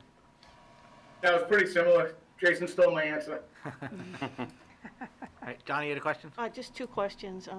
How will the remote students pick up any materials that they need? You know, what arrangements do they need to make, or who do they make them with? Rob, go ahead. So what the teams are doing in Harrington is they're setting up a weekly supply pickup routine with their families. Great. So they'll have supplies set up based on cohort and based on remote, so that they can come and pick up the supplies they'll need for the following week. So they've communicated that with their families today and yesterday when they were able to get in touch with their families. Thank you. I just want to make a comment about the pickup of materials. Because I live very near here, I saw a lot of it happening at McCarthy, and it looked very, very busy, and everybody seemed to really be, and plus I saw some postings on what it took to really put everything together and then get it out to the students. So big thank you to the staff members and to everybody who pitched in to do all that to get the materials out. And I think I haven't heard a lot of comments from parents, but I'm sure people are glad that we did this because it's assignments came at the very end of things, hard to get materials immediately, and they were already there, which is great. Could I ask one question of the middle school? I asked Steve about activities, and I know he has a director of activities. Mrs. Cochran, I think, is doing that this year. But at the middle schools, you don't have a director of activities. I think the principal is the director of activities, is that right? Yes, that's right. Okay, so are you also looking at activities after we get going with the initial year? We are. So very similarly, I've already been communicating with the folks who work in the drama program and some parents who are heavily involved in that to see what that might translate to in the virtual environment. And then looking at all of our other clubs and activities after school, similar to what Dr. Lang had mentioned before. And here comes, part of the challenge is we're working so hard to keep kids separated during the day and keep distancing that we want to be careful about, commingling after school and having the groups mix at that time. But we will continue to look at what can we do with the clubs that we have and what will they look like just in this different world. But I fully anticipate that we'll get clubs off the ground as soon as we can, because I know that for our middle school students, that's such a huge part of the experience. And for our staff, for that matter, too, those who are involved just really love being able to work with the kids in that environment outside of the school day. So it's definitely something that we believe is very important, and we're going to work to make it happen. Thank you. And that wasn't to minimize Steve's role in it, because I know that he wants to make these activities meaningful, and he's reached out to everybody to do exactly that, and he's had a lot of input into this. So I appreciate it. But just really wanted to ask that too, because I've had a lot of questions on it. Thank you. Okay, any other questions for the principals? Yeah. Yeah, I was gonna Yeah, say, you I want was to gonna go say, out the activities kind of ties in with athletics. Yeah. And Right. there's been a lot of discussion about what athletics is going to look like this fall. Dan Hart, our athletic director, is here. Dan, would you mind giving us a little overview of what we can expect athletic-wise for the fall, and maybe even, because a lot of people don't follow it as closely as you do, maybe even just kind of back up and just talk about how the MIAA is kind of approaching this whole year with regard to the traditional seasons and then the flex season, just for the viewing audience so that they can follow that along. Yeah, absolutely. And if anyone wants to get our whole report, we have a whole protocol for Chelmsford High School athletics return to play. And you can find that if you go to our site, then you go to the athletic site. On that, you can find the document. And we presented that document to the parents last Thursday night. So everyone is kind of aware of what we're going to do. The MIA, under the guidance of EEA and DESE, on August 18th, they approved that fall athletics could occur, but the following sports had to occur. It would be boys cross country, girls cross country, field hockey, golf, boys soccer, girls soccer, swim and dive, and girls volleyball could be played, but there was a lot of restrictions put on those sports that would make it very tough for us to play them. Like swim, for example, we use the YMCA. They would only be allowed 20 people on their pool deck. We have a team of about 40 girls. So after, all these kids not being able to play something and then to bring them back and have to cut half our team kind of goes against what that program is, but kind of aware about as well. We were anticipating that our league would move those sports to the second fall season. Which they've allowed teams that don't participate in fall. They've created 4 seasons that are a little bit smaller, and they sandwich the season in between a shorter winter and a longer spring. And they have to move those sports to there. So we, after talking to the coaches and trying to align our sports up with our school protocols, we decided to move swim to that fall 2 season. Our league then followed suit, and our league has moved swim to the fall 2 season as well. And this happened, as of yesterday. Volleyball was another choice that we had to make. And I spoke to our coaches, I spoke to our admins, I spoke to all of our returning players. and, wanted to hear their concerns and questions. And, with that being said, we felt that we could best deliver the program in fall too, and that it would be tough to bring opposing schools into our gym on days that are supposed to be, designated cleaning days. Going into that, like the way that we're going to play is we're only playing league opponents this season. We only play one town, one school a week, and we play on Wednesdays and Fridays. So all the sports that we'll be playing now will be outside, and we will be splitting that schedule. So we'll be hosting essentially half the games here on a given day, and half the games would be at that away site. If you were to go on our document, you can see that we have protocols for transportation that really align with the districts. They're very strict protocols. Our coaches have been informed of all these, and we've been working on plans. We're only allowed 23 kids on those buses as well, or 23 passengers, and that includes our coaches.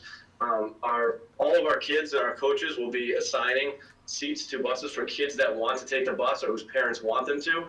Parents can fill out an alternate transportation form beforehand and let us know if they're going to be either driving themselves to, do a contest, or if the parents are going to be driving them. But looking at that, we have some pretty strict protocols for that, because we need to be able to plan out the busing, and we want to make sure that we have this right. Our coaches during this, our parents, our kids, our Evan have been outstanding. Things have changed every single day. We want to be able to offer our kids everything and get them attached back to the community and to the school. And the kids want to participate as well. But we want to make sure that we can do it safely.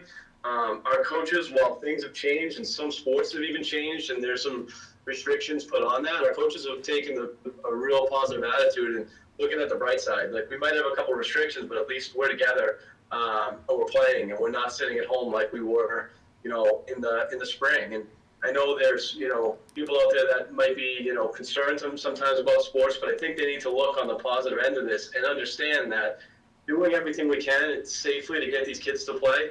We have seniors that don't get another crack at this. This is not an underclassman, or this isn't like a youth league where, we cancel it and they get to play next year. Our seniors don't get another shot. So we want to make sure that we do this right. I'm committed to trying to, make this, the best season possible for these kids. And yeah, we have restrictions, but you know what? We're going to make the most of it. Our coaches have come up with some great ideas. I mean, we've got this thing down to, we have plans for entry and exit. We have bathroom plans for every facility. We have bus plans and diagrams for everyone. We've sent out plenty of information to our parents about our tryouts and how those are going to look and how fields are going to be spaced out. All of our sports will take place outside during this fall season, and we will not have anyone inside the building. Our kids will not be coming in the building. Our staff, for the most part, will not be in the building. Our athletic trainer, Kate, will be setting up kind of like a mobile unit out in the stadium. So she'll be treating kids out there. They'll need to, and we even have a health protocol that matches the school that's going to go out to parents. They'll need to fill out a Google form in order to make appointments to see the athletic trainer. And obviously, if it's an emergency, they'll be treated on site, and we'll also have a per diem trainer on our game days. So we think we have some pretty good plans. We're excited for the kids, and I think, Jeff said it earlier, like, we're not going to be perfect, but we're going to try. And we're going to take some things from this, and I bet you we'll use them going forward if and when things get back to somewhat normal. And this is going to we're going to use this to try to make it better. I just think, I'm excited to see our kids, and I know that, we owe them to make this the best probably season possible, regardless of the restrictions, and we're going to do our best to do that. Thanks, Dan. Appreciate that very much. Great. Thank you, Dan. Thank you. Anyone have follow-up for Dan? Spectators? What? Any spectators? No spectators? Dan, you could hear that. I'm sorry. Yeah. Yeah, so I covered, the spectators are covered in the document as well, and this was the one contention that some parents had. Our first week, we're not allowing spectators, and the reason for that is that these, we're going to play in multiple venues. So we'll have games at the McCarthy, and we will have games at the high school. We need to make sure that our kids are doing everything right first. Our kids, our coaches, the officials, and I'm more worried about that part of that process because we haven't done it before. We don't have scrimmages this year to make sure that the process is right, that they're following all the protocols. So we're not going to allow fans week one And I know other schools that if they were, they can restrict us from that week one. I know we're playing Lowell that first week, so they can restrict us because we're not allowing their fans here. But we're going to meet with, some parent groups, and I know I've talked to Steve about it and some of our coaches to develop a plan, because the goal is to get, really parents or guardians in a safe manner, because we want those, we want those senior nights and figuring out a right way to do it. We want parents to be able to see their kids. We're also working with Chelmsford Telemedia. They're going to film games for us and stream these as well, so we will have that option for parents. And that was the one bone I can attach to my parents. They want to go see their kids, and I don't blame them. I just want to make sure that we do it safe. Any other questions on athletics?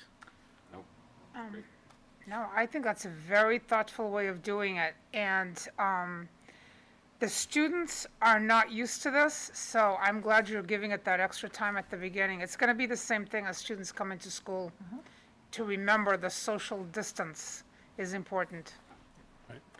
Yep. All right, thank you very much, Dan. Thanks, Dan. Thank you. Next, we have Brian Curley, who is our Director of Facility Services. Brian, you still with us? These guys all set? Oh, there he is. There he is. Funny, Brian's actually sitting on the other side of the wall because he's here in the building with us tonight. But I am going to share my screen and help project a little PowerPoint presentation that Brian has put together for us. This again, remember at the last school committee meeting, we had Peggy Gump, who's our school nurse coordinator, and Sue Rosa come and talk about some of the health and safety things that have been put in place. And Brian is going to do the same tonight, just with regard to our facility services, so that people have a sense of that. So let me start your slideshow, Brian. Can you hear me? I can hear you, Jay. Can you hear me? Oh, loud and clear, my friend, loud and clear. All right. Very good. All right, you're up, and I'll control the slideshow for you. Okay. Well, let's get on the stick, Jay. Okay. These guys can come off, right? All right, as you're aware, about 4 years ago, this district moved away from an all-contract solution for their services and hired a group of town custodians to take ownership of the buildings, and then we hired 3 separate companies to work at night to do the cleaning contractors, to oversee the cleaning contractors. This worked out very well compared to the old process, because we had some actual employees that have taken ownership of the buildings. And this is a very short list of the duties that these people are obligated to do for us. And so it shows you clearly they don't have a lot of time on their hands. So under this particular situation, we had to work to get some supplemental labor for them. I also want to make note of this particular core group we have. We have 11 custodians that have never stopped working from the time this pandemic started. And they are committed to helping us through it in the safest manner possible. I met with them all this morning, and just to go over again how important it is that their oversight is for these contract cleaners, to make sure that everything that we're paying for gets done, and to make sure that it gets done correctly. And they understand the gravity of the situation, and they're prepared to help us in that regard. So, like, again, this is just a partial list of what they're responsible for. If you want to click over to the contract cleaners, Jay.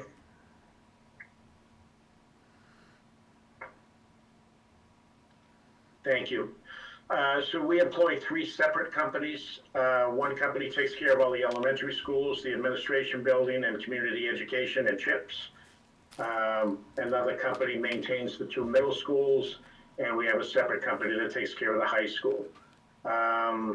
This has worked out well, because instead of having one company try and staff every building in the district and kind of diluting the quality of their work, is I think we get a stronger crew this way.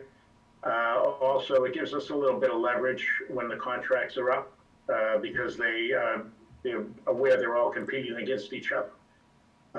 So if you could click to the next slide, Jay.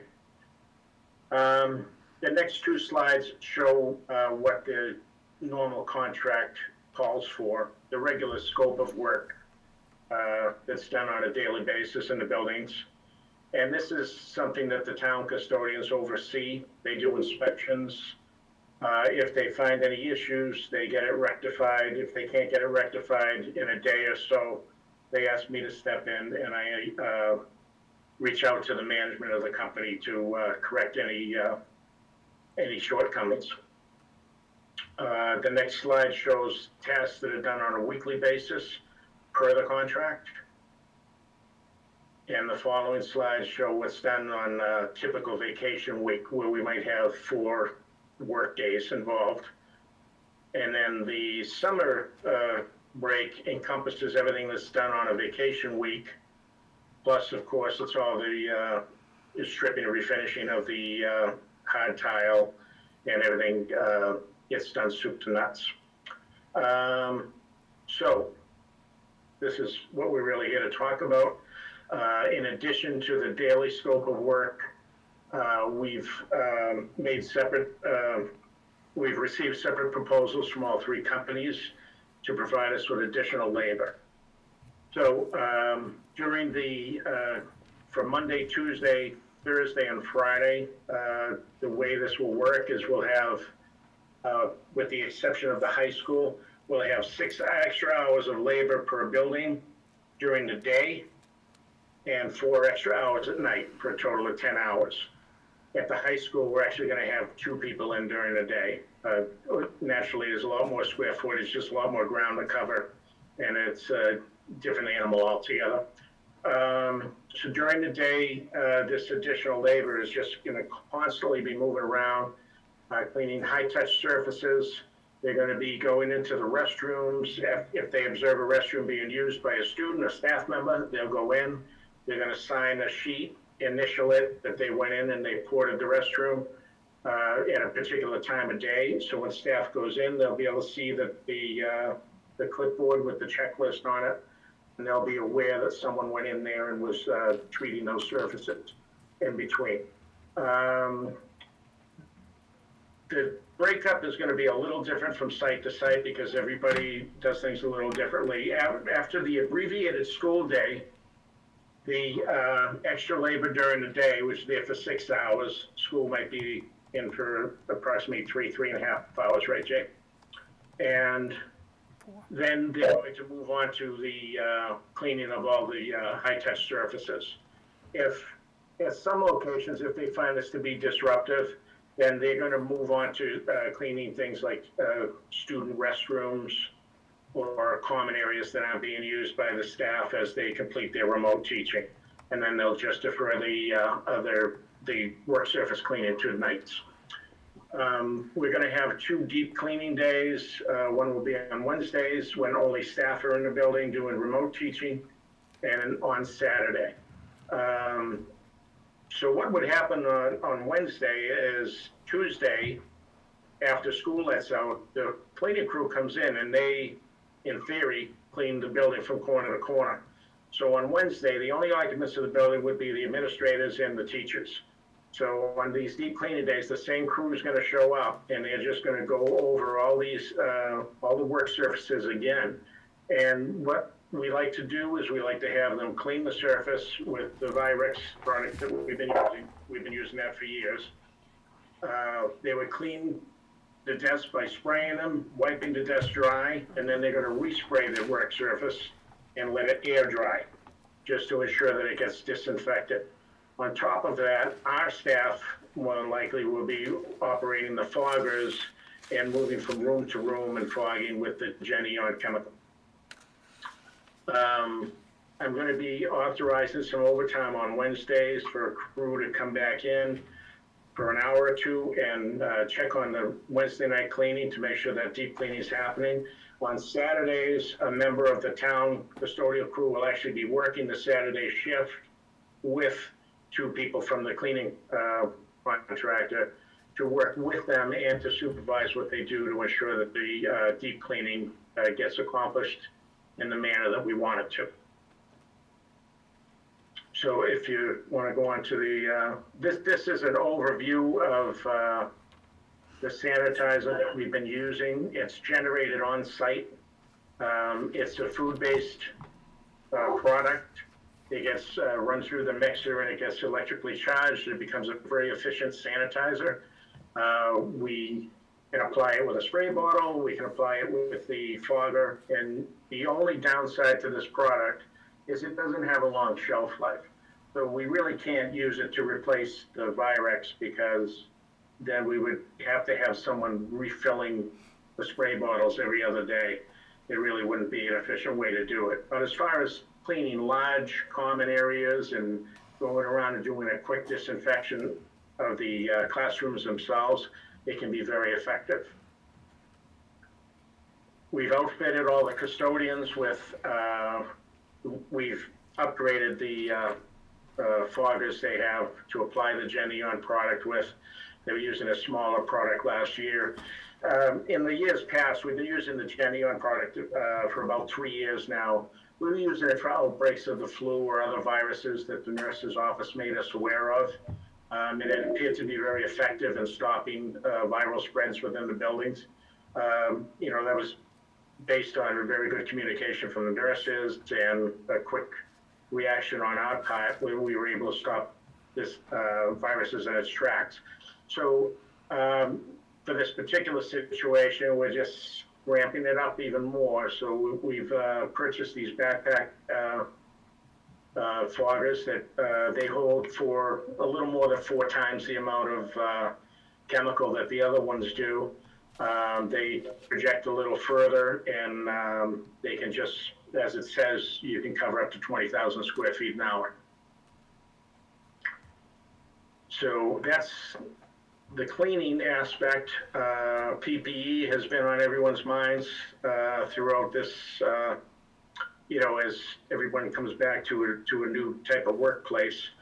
So we've worked hard with the business office. Joanna's been very accommodating with us, helping us get purchase orders done as quickly as possible so that we could get in everything we required. And we're in pretty good shape. We've, as it states, we've given at least 2,000 face masks out to each location, along with 1,000 nitrile gloves, the medical grade gloves. Everyone has a supply of face shields and gowns. The face shields can be reused. They just have to be cleaned. And outside of what we've already given out, we have in storage over 46,000 face masks, 175 face shields, and 44,000 gloves of nitrile and vinyl to use as a backup. Another one of the state recommendations was that they wanted us to have hand sanitizer in every classroom.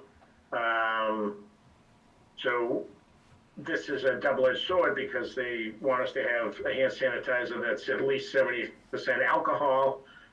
This can pose a fire risk if it's in the wrong context. So we worked with the fire prevention and we came up with the solution of putting a gallon in each classroom using locking pumps so that they can be locked at the end of the day and keep the vapors from leaking out, causing a potential hazard.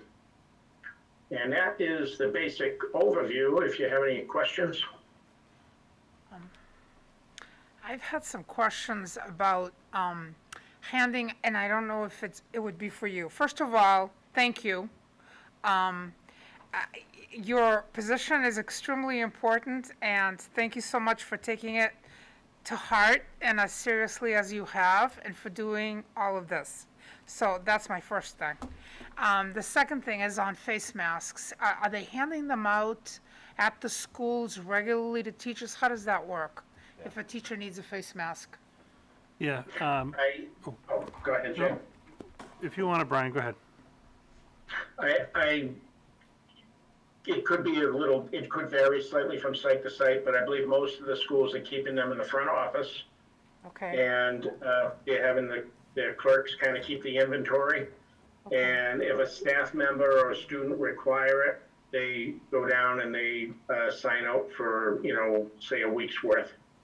I'm not 100% sure how it's working with the students' masks, Jay, if they're keeping them in the classrooms or if they send them to the office.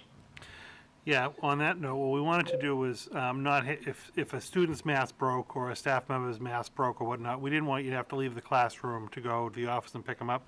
So what I've seen most schools doing is they typically come in boxes of 100.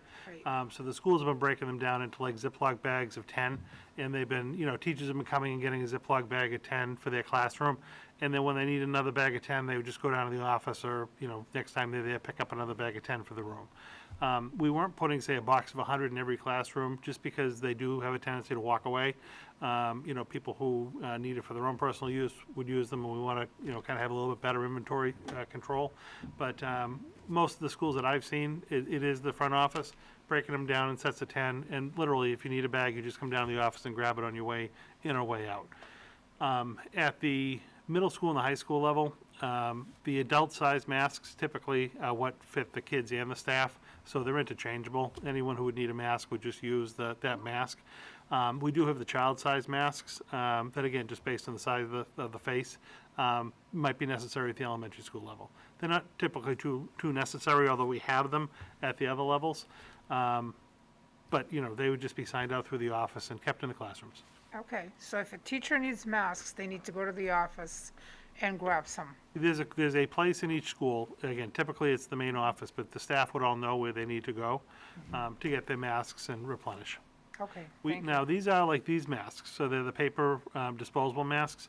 We are encouraging all staff and students to wear your own, like a real mask like John has on, to school every day. What's that?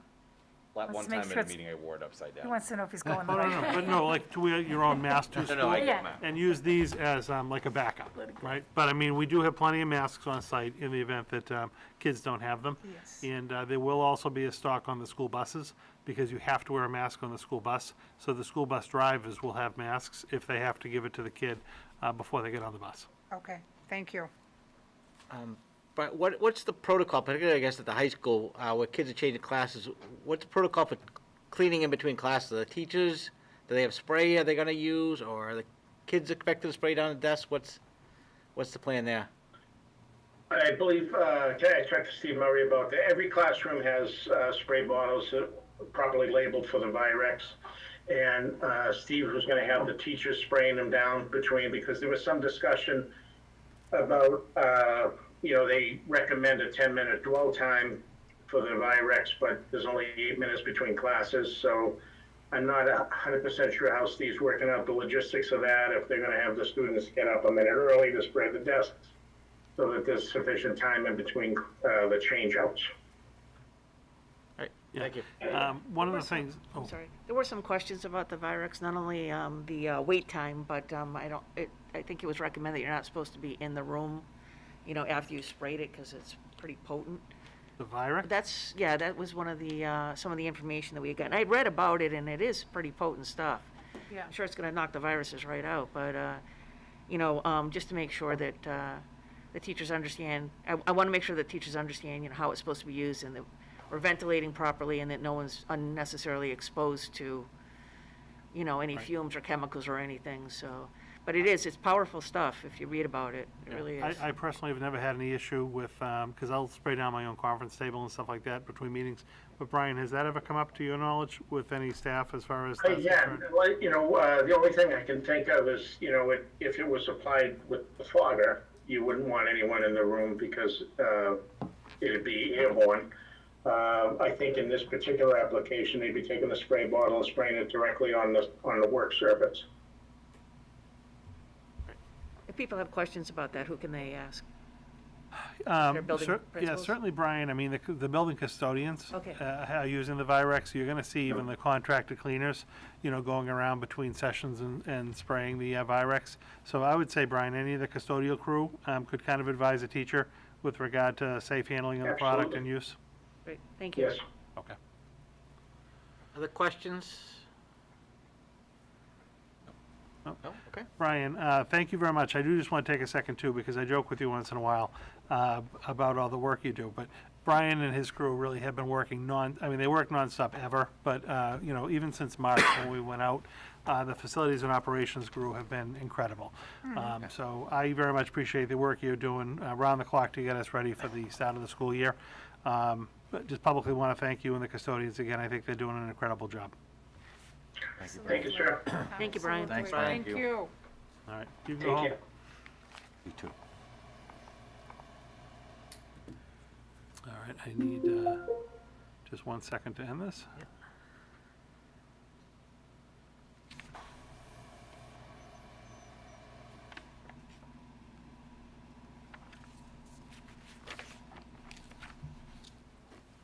Okay, sorry about that.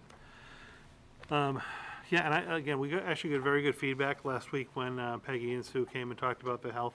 So that was kind of the counterpart to that, was for Brian to be able to talk about the cleaning and sanitation. I know, Jeff, you were on the working group too. And there's a lot of effort that's gone into the buildings. They really look great when you're in the buildings. The floors are shining, a lot of the extra stuff has been done. And I think by adding augmenting the staff with the contracted cleaners, even during the school day, staff and students should even just feel better, seeing more people walking around, hitting those high-touch areas. The chemicals they use are very safe on that. We use them in my office. So we're in good hands. Just one, And go I'm ahead. sorry, it was a full community effort. Yeah. I mean, we had people from the fire, from the Board of Health, and it was impressive. Just one clarification. Brian mentioned the teachers in the building on Wednesdays. The teachers don't have to be in the buildings on Wednesdays, correct? They don't have to. So staff on non-in-person days, so Wednesday into the hybrid, they do not have to be in the buildings. They may be in the buildings if they want to. We actually, you may work remotely. We've had a lot of staff that have said, if I'm going to be in my classroom working Monday, Tuesday, and I got my whole setup here, it's easier for me to just come in and work from my classroom. So they may. It's on a voluntary basis. But if staff opt to work from home on the Wednesdays, they may do that as well. Brian will just work around you. Yeah. Great. Great. Okay. All right. I think we're still on the opening things. We're in the transportation still. Oh, okay, I'm sorry. Yeah. We don't actually have a report or a specific recommendation with you this evening on that. When I was, not to steal Joanna's thunder, when I was talking to Joanna about like the next tier of riders, and this does happen every year as we creep up on the first day of school, people start coming out of the woodwork, signing up for busing. So we have had an uptick in riders who qualify under the criteria we've already pre-established. So all of those riders are being put onto buses at this point to try to accommodate them. And if we want to have a little discussion tonight about like some of the prioritization, we certainly can. But we do not have a recommendation tonight because we don't want to overcommit ourselves until we get this last grouping on buses. But we will bring forward a recommendation at the first meeting in October for the next tier, based on the discussion tonight. I will be right back. I'm just losing power, so I just got to grab my power cord. But you guys can talk, and I'll be right back. All right, so do we want to have that conversation about, what would be the next tier if there's seats available? I mean, I could throw up, I could send Jay a list and he could throw it up there and we could look at some of the different possibilities and, if we feel like, The other thing, I mean, I know we're talking about transportation, Yeah. but after that, I think, what I'd like to also take a look at is establishing a timeline for reviewing how things are going and what necessary changes we may be looking at making. So, for example, if we can expand, the amount of time the kids are in school. oh, those kinds in of the things. general plan, yeah. In the Yeah, general yeah, plan, yeah. yes. But I That's do good. think that we have to Yeah. have some sort of timeline that we can follow, so the parents are aware of, what we're doing and, that we're regularly looking at these things. Like new items.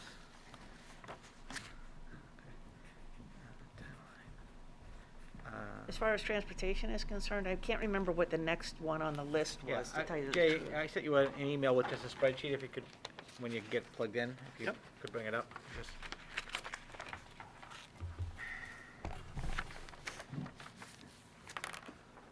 You just sent it to me? I just sent it to you. Okay. It's just an Excel. Oh, on the board, you mean? Yeah. Okay. You've had lots of fun with that computer tonight. I need, I gotta get a new computer. The battery's not keeping the charge here.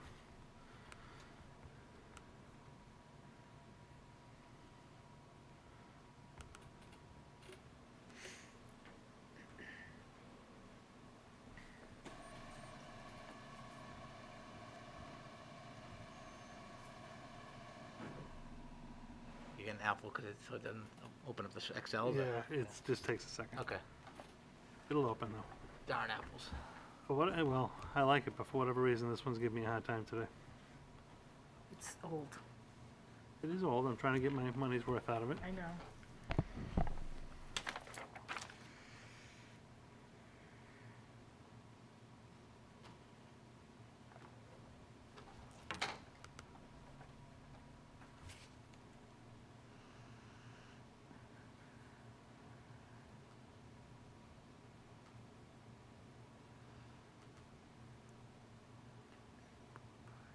Bouncing around down there. Linda, do you want to try? Sure, you want to email it to me? Yeah.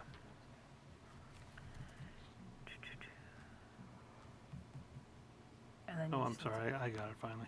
I was gonna say, you just need to come off the, So I just put down the items that we talked about last time. I added a few more in terms of the high school, and then, you know, if we want to, do a sort of a ranking the of, left-hand corner. There you go. Down to the bottom right-hand corner. I do have a question on transportation. When we had the kindergartens, we always used to pick them up at their house and drop them off at their house, I believe. Didn't we do that we didn't do that? Okay.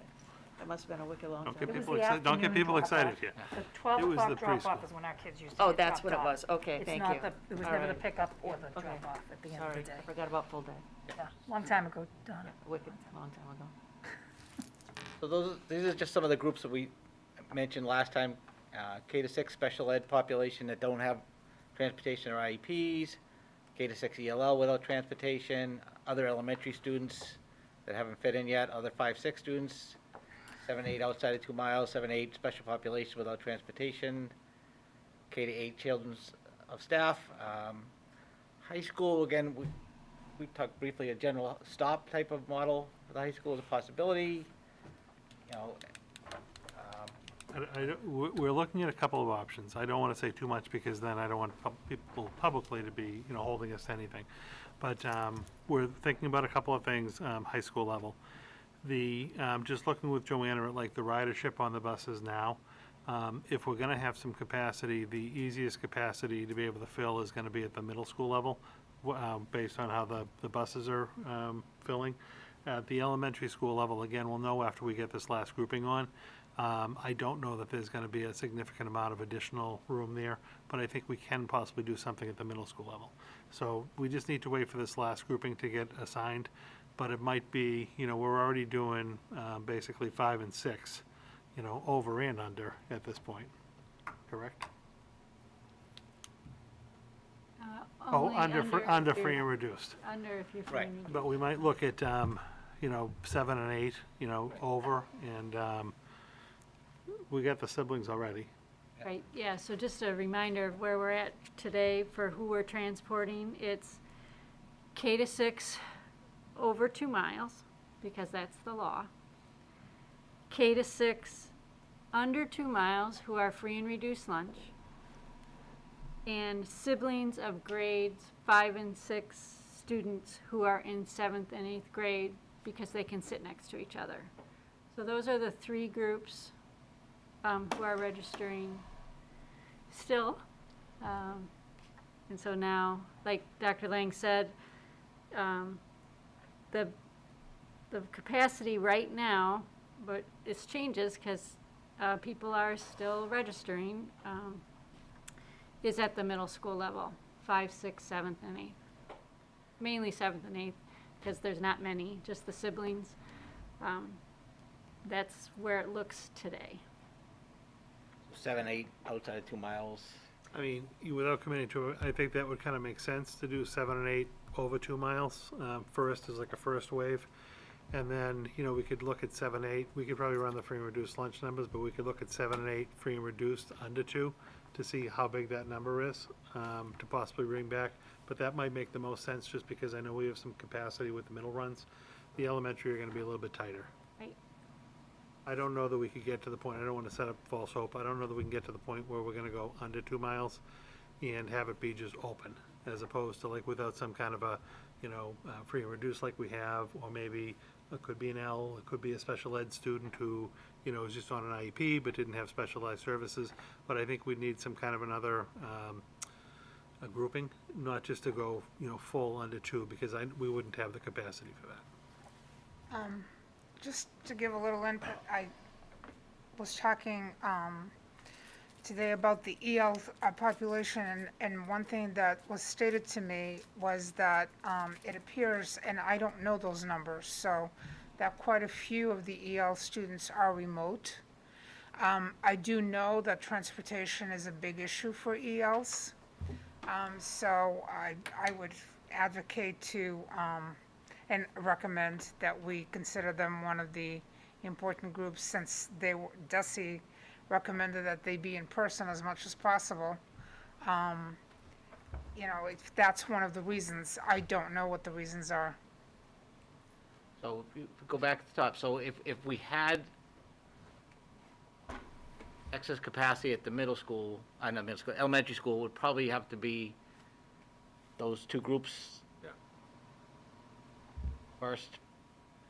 K to 6, yes, I mean, L or special needs. Yeah.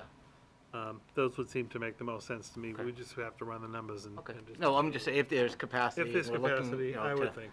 Okay, so, Under 2 miles. yeah, because if they're outside 2 miles, it'd already be a bust, yeah.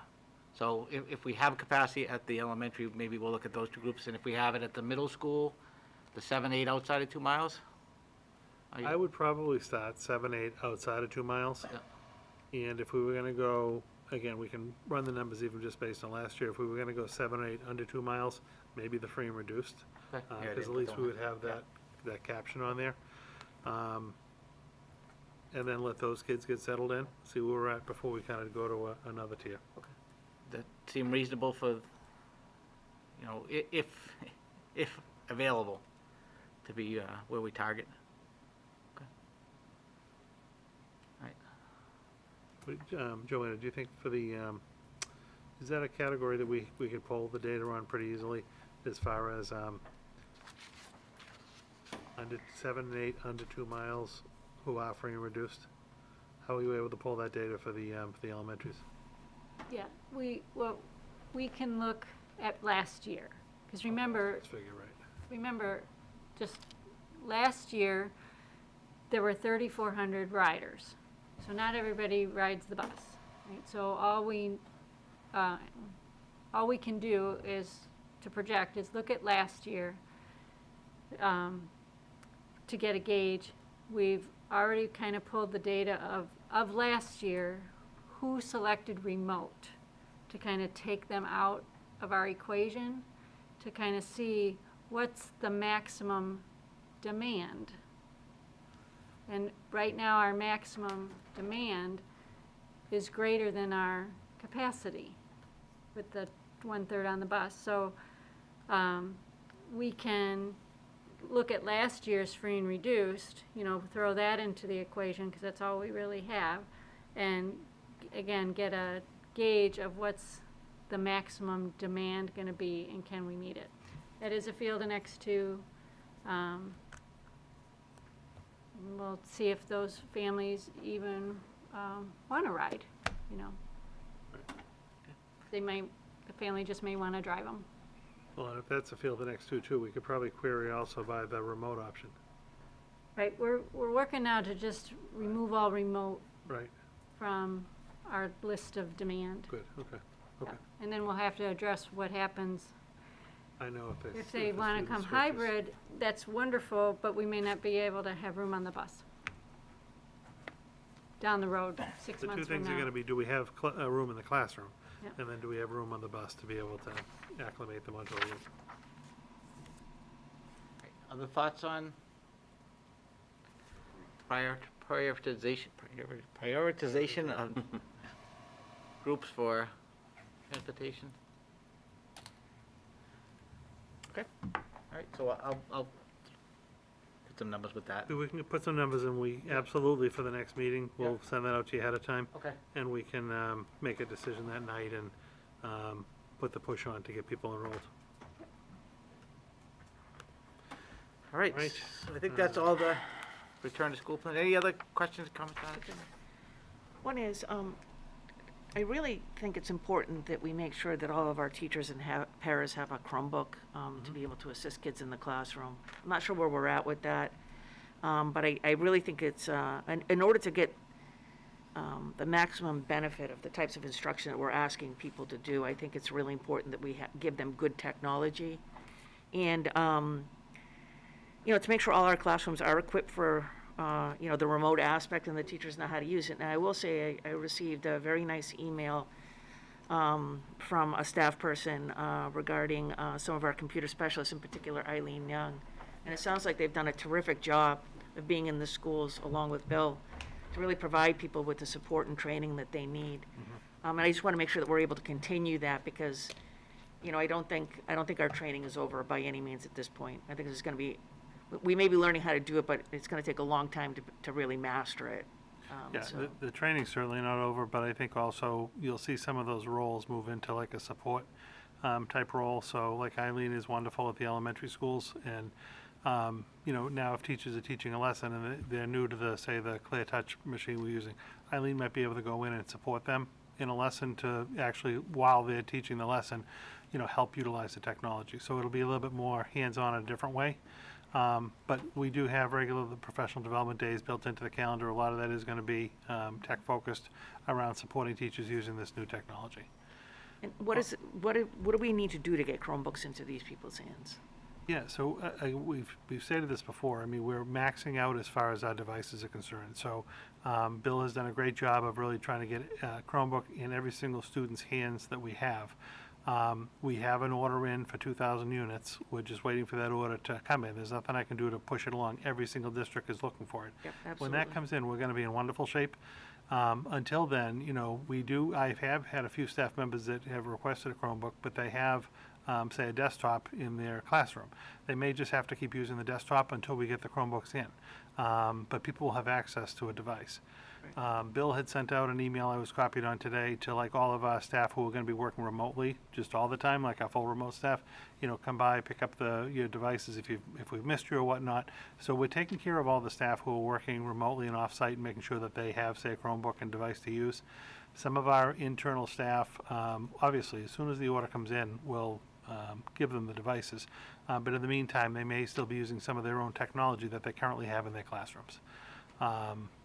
But it is a work in progress. Thank you.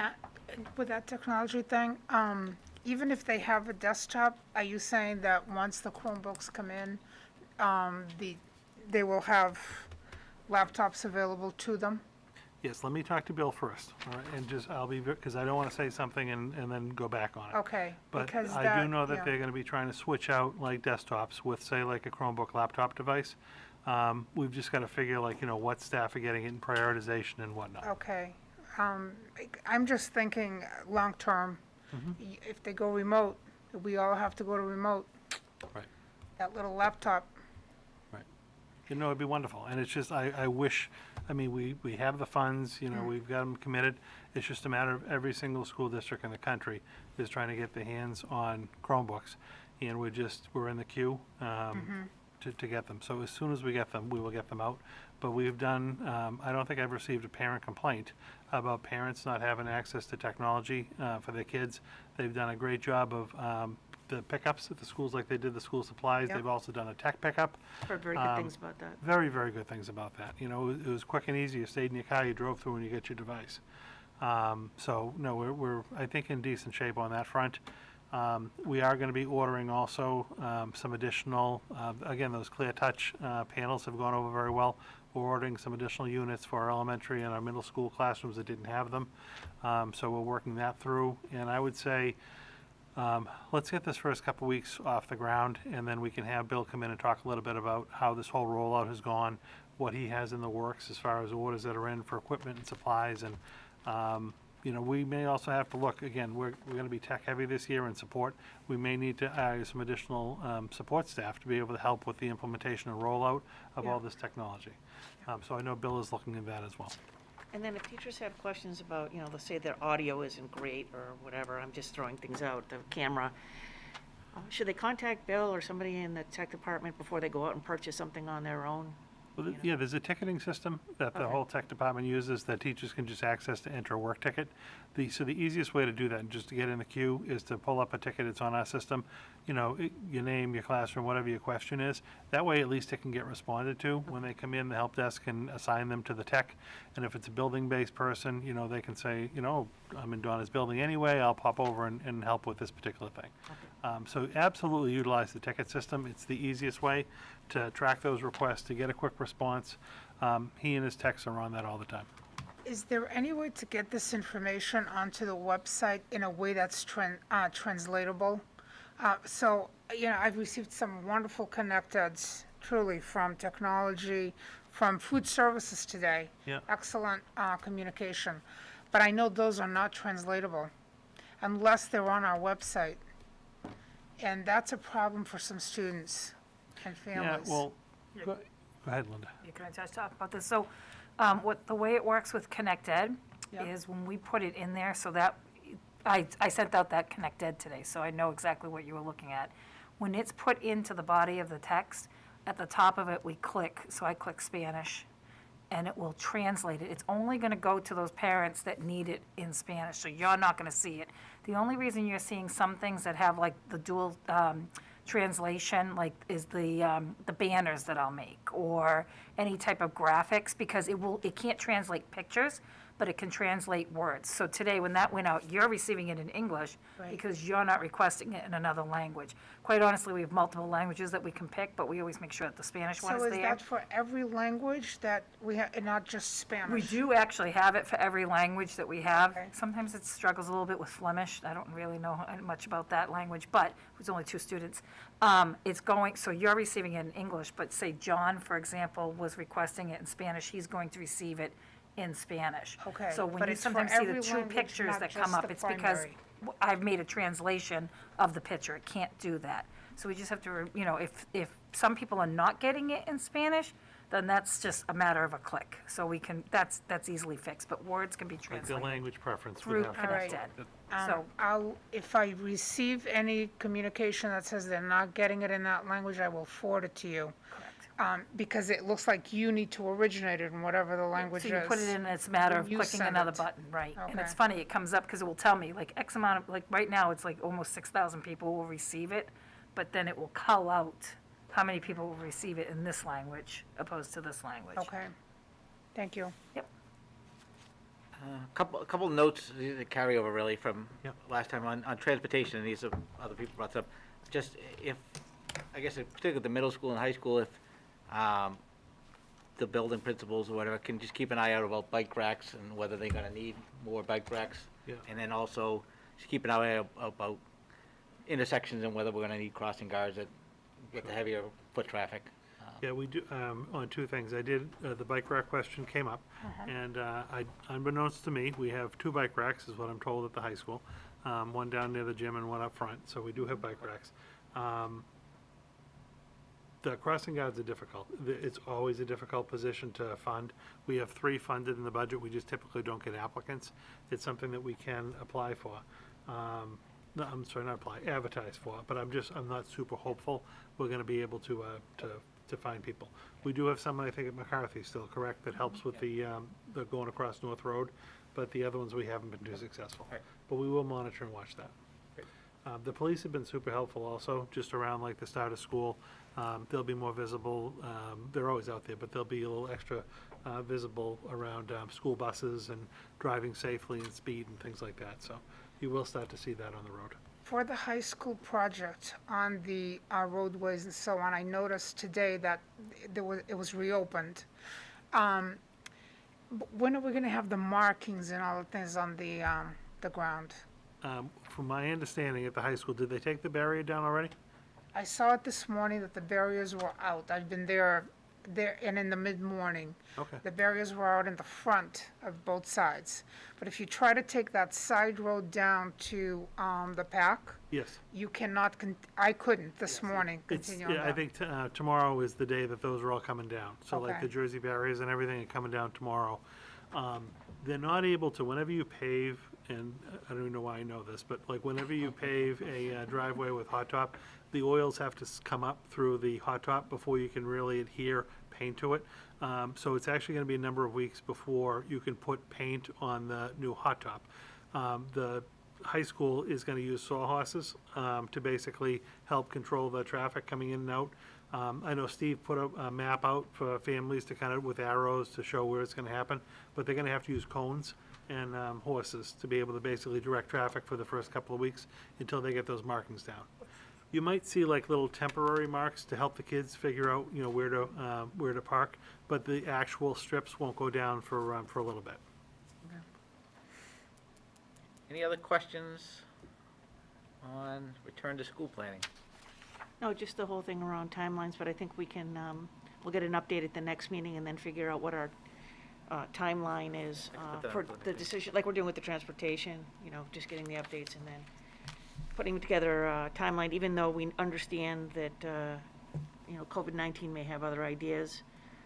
But just so the parents understand that we're taking a look at this on a regular basis and kind of what our forward plan is. When you say timeline, do you mean about, say, potential like expansion or? Yeah, anything like that, you know, the introduction of the transitions? after-school activities, Yeah. you know, how things are going with sports, you know, all of the things I think that, So I have a question in terms of reevaluating things and going forward. Is the plan to do this just at every school committee meeting? Are we going to be assessing, getting parental input and so on how things are working, getting it from students at the high school level? I'm sure they'll have some input, and probably middle schoolers as well, and so on. How are they just going to be sending emails to school committee? What are we doing in order to get some feedback and then make whatever changes are needed in order to make this the best year possible? yeah, thematic input, right? We want, you know, if we see themes, and we don't want to let too much time go by, but, Right. you know, we don't also want to make changes prematurely, because some of these things may, Right. you know, iron themselves out with a little bit of time, but. Is there possibly a form that somebody could just fill out and say, okay, I noticed this is happening, and send it, and that gets looked at? What's the method of input so that, you know, people know that their comments are going to be heard? We're listening to it, we're looking at it, and we're going to reevaluate regularly. And this would be from staff, this would be from parents, this would be from Right. students. I mean, I guess I have to think about this, but I almost would probably approach it a little bit differently. Because, you know, your staff are gonna be in the trenches, they're gonna be in the schools every day.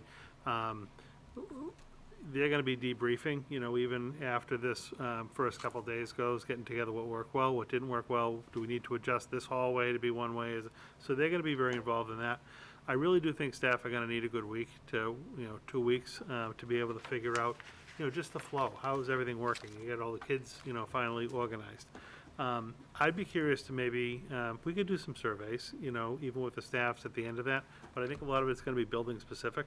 So I know like the buildings already have, like, say, their PBIS teams and things like that, that get together to talk about what's working well in our building, what's up with, culture and, adhering to, expectations and things like that. Let me go back and talk to the principals and figure out like what group they're using to basically vet that kind of information. When it comes to parents, I'm open again. We could do some type of a survey to just get feedback about how, say the first 2 weeks of school went. But as a group, I think we are probably going to have, maybe not every meeting, but like a monthly topic to just assess, okay, here's where we are. Is it going well? Do we want to think about, increasing the day, to go a full day and go to like a regular schedule 4 days a week? What are going to be the triggers that are going to say it's safe to do that? I mean, you don't want to like jump into that and then all of a sudden have to, shut everything down because we overdid it. We might be able to take a look at other districts in our area to see, how are they being successful with the full day? And if it's working for them, is that something we can consider? And then if we were thinking about doing that, because I think staff and parents' schedules are so revolving around like this 2 day, if you're doing the hybrid, the 2 day on, 2 day off, or even if you're remote, that we'd have to give them ample time to be able to plan, to say, all right, on X date, we've heard your feedback, we're gonna go to full time, and here's what it's gonna look like. So we maybe could kind of calendar out some dates to look at those things, to just forecast for people what we're thinking about. Right. Not catch everyone off guard, but. I think that's gonna be huge. I think it's very important that the forecasting is a perfect word, and we know that forecasters are often wrong, so it'll work out beautifully. But just so that people have some idea of the direction that we're going in. Well, again, we even talked about, and Linda mentioned this, like, what are those natural progressions we're gonna be to kind of like assess the different learning models? You know, is it working well for you? Do you want to consider going from one model to another? Now that we're kind of getting up and going, we can probably put out what the elementary, the middle, the high school is gonna look like. Capacity issues, you know, how many kids do we actually have in person? How many seats do we have available? We can start to put that together so that we can monitor it. And then I think it's important for parents to remember too, I'm sure that the PTO meetings are gonna be up and running soon, you know, probably remotely, so it's another opportunity to get building-based questions answered, or, you know, to talk about some of the concerns that they may have, and, you know, we always had the public input here as well. Yeah, a lot of it really is building-based. So, I mean, like, one of the first things, if a parent had a particular concern or question, I really would talk to the experts in the building first before, you know, kind of coming up to the district. I have no problem ever talking to someone, but I then, you know, have to go to the school to get the information, and it just saves a step. Where if you already have a relationship with the teacher, or the guidance counselor, the principal, or assistant principal, I say start there and see if they can help, because they're probably hearing the same thing that the parent is asking. If you can't get something resolved, certainly come to me and I'll try to help. But the more that can be, you know, kind of vetted at the school level, I think people just get an instant answer. It makes sense to them because they know the context, and then they're not like waiting for like a district response. Our building admins will be one of our greatest sources of information about these, as I said, thematic issues that are coming up that maybe we need to take a look at. Right. Are we ready for tomorrow? Our kids all have their login information, teachers all ready to roll, they all have the tech they need and plans they need? I think we're in pretty good shape. Like I said, it's not gonna be perfect, so I'm sure someone's gonna have a technology snag, you know, tomorrow morning, but I think we're in pretty good shape. Bill and the tech group did a great job of getting everyone the devices that they need, you know, for home.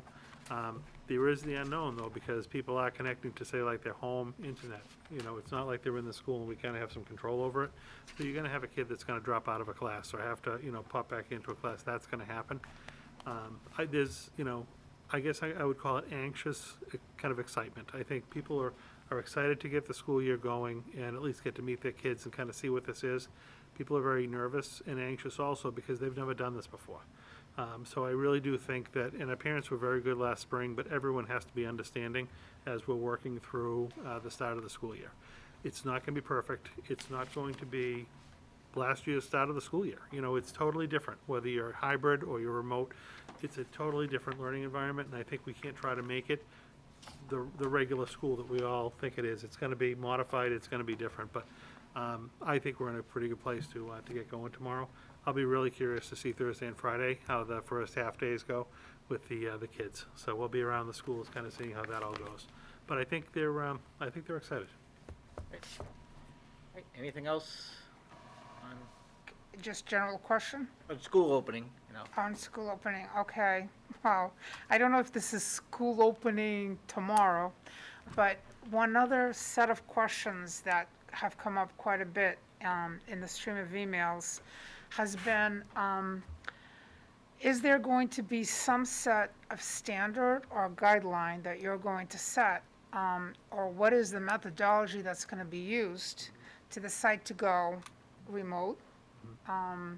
What is the dashboard that you're going to look at? What is the local process that you're going to follow? And if that's not something that, you know, you want to go fully into, put it on as an agenda item for our next meeting. Because I think parents are concerned, especially when we saw the change over on, from, you know, Green to yellow. green to yellow. Yeah, we got a lot of emails about that. Yes, so if you can't either address it today or put it on as an agenda item, I think it will be important. Yeah, I tell you what, I think it values the conversation, so let me put it on as a full item. But what I will tell you is, we did get some guidance from the state around this, just this week as well. We do look at that, kind of the state, the community map to show, you know, how many cases have been testing positive per 100,000 residents. We were green for quite a long time. We happened to go to yellow last week. What would end up happening is if we were yellow, if we were red, we're monitoring all that. If we were to move from yellow to red, it doesn't immediately mean that you have to stop school. But, you know, when it goes to yellow, you've got to kind of figure out why. When it goes to red, you've got to be a little bit more concerned. when those come out on Thursday, let's say we went from yellow to red, you know, myself, our nurse coordinator, the Board of Health, town manager's office, you know, we would get together and try to figure out what's happening in our community that made this happen. Again, we have relatively small numbers here, and you could have a cluster in one particular area that could skew the numbers for the town. That might be a concern for us, or it might not, that we would just need to be mindful of. One example would be, let's say we get school going, and unfortunately, you know, an athletic team, or one of our cohorts of students at whatever grade level ended up getting a number of students sick. That is gonna skew our numbers. If it's school-related, obviously that'd be concerning to us, and we may move to just shut school down, have everyone go remote for X period of time so that we can assess things. Similarly, if Chelmsford went from yellow to red, and we met with the Board of Health because they have all the data, and they say, you know, unfortunately, we had a cluster of patients at, you know, Palm Manor or something like that, end up contracting COVID.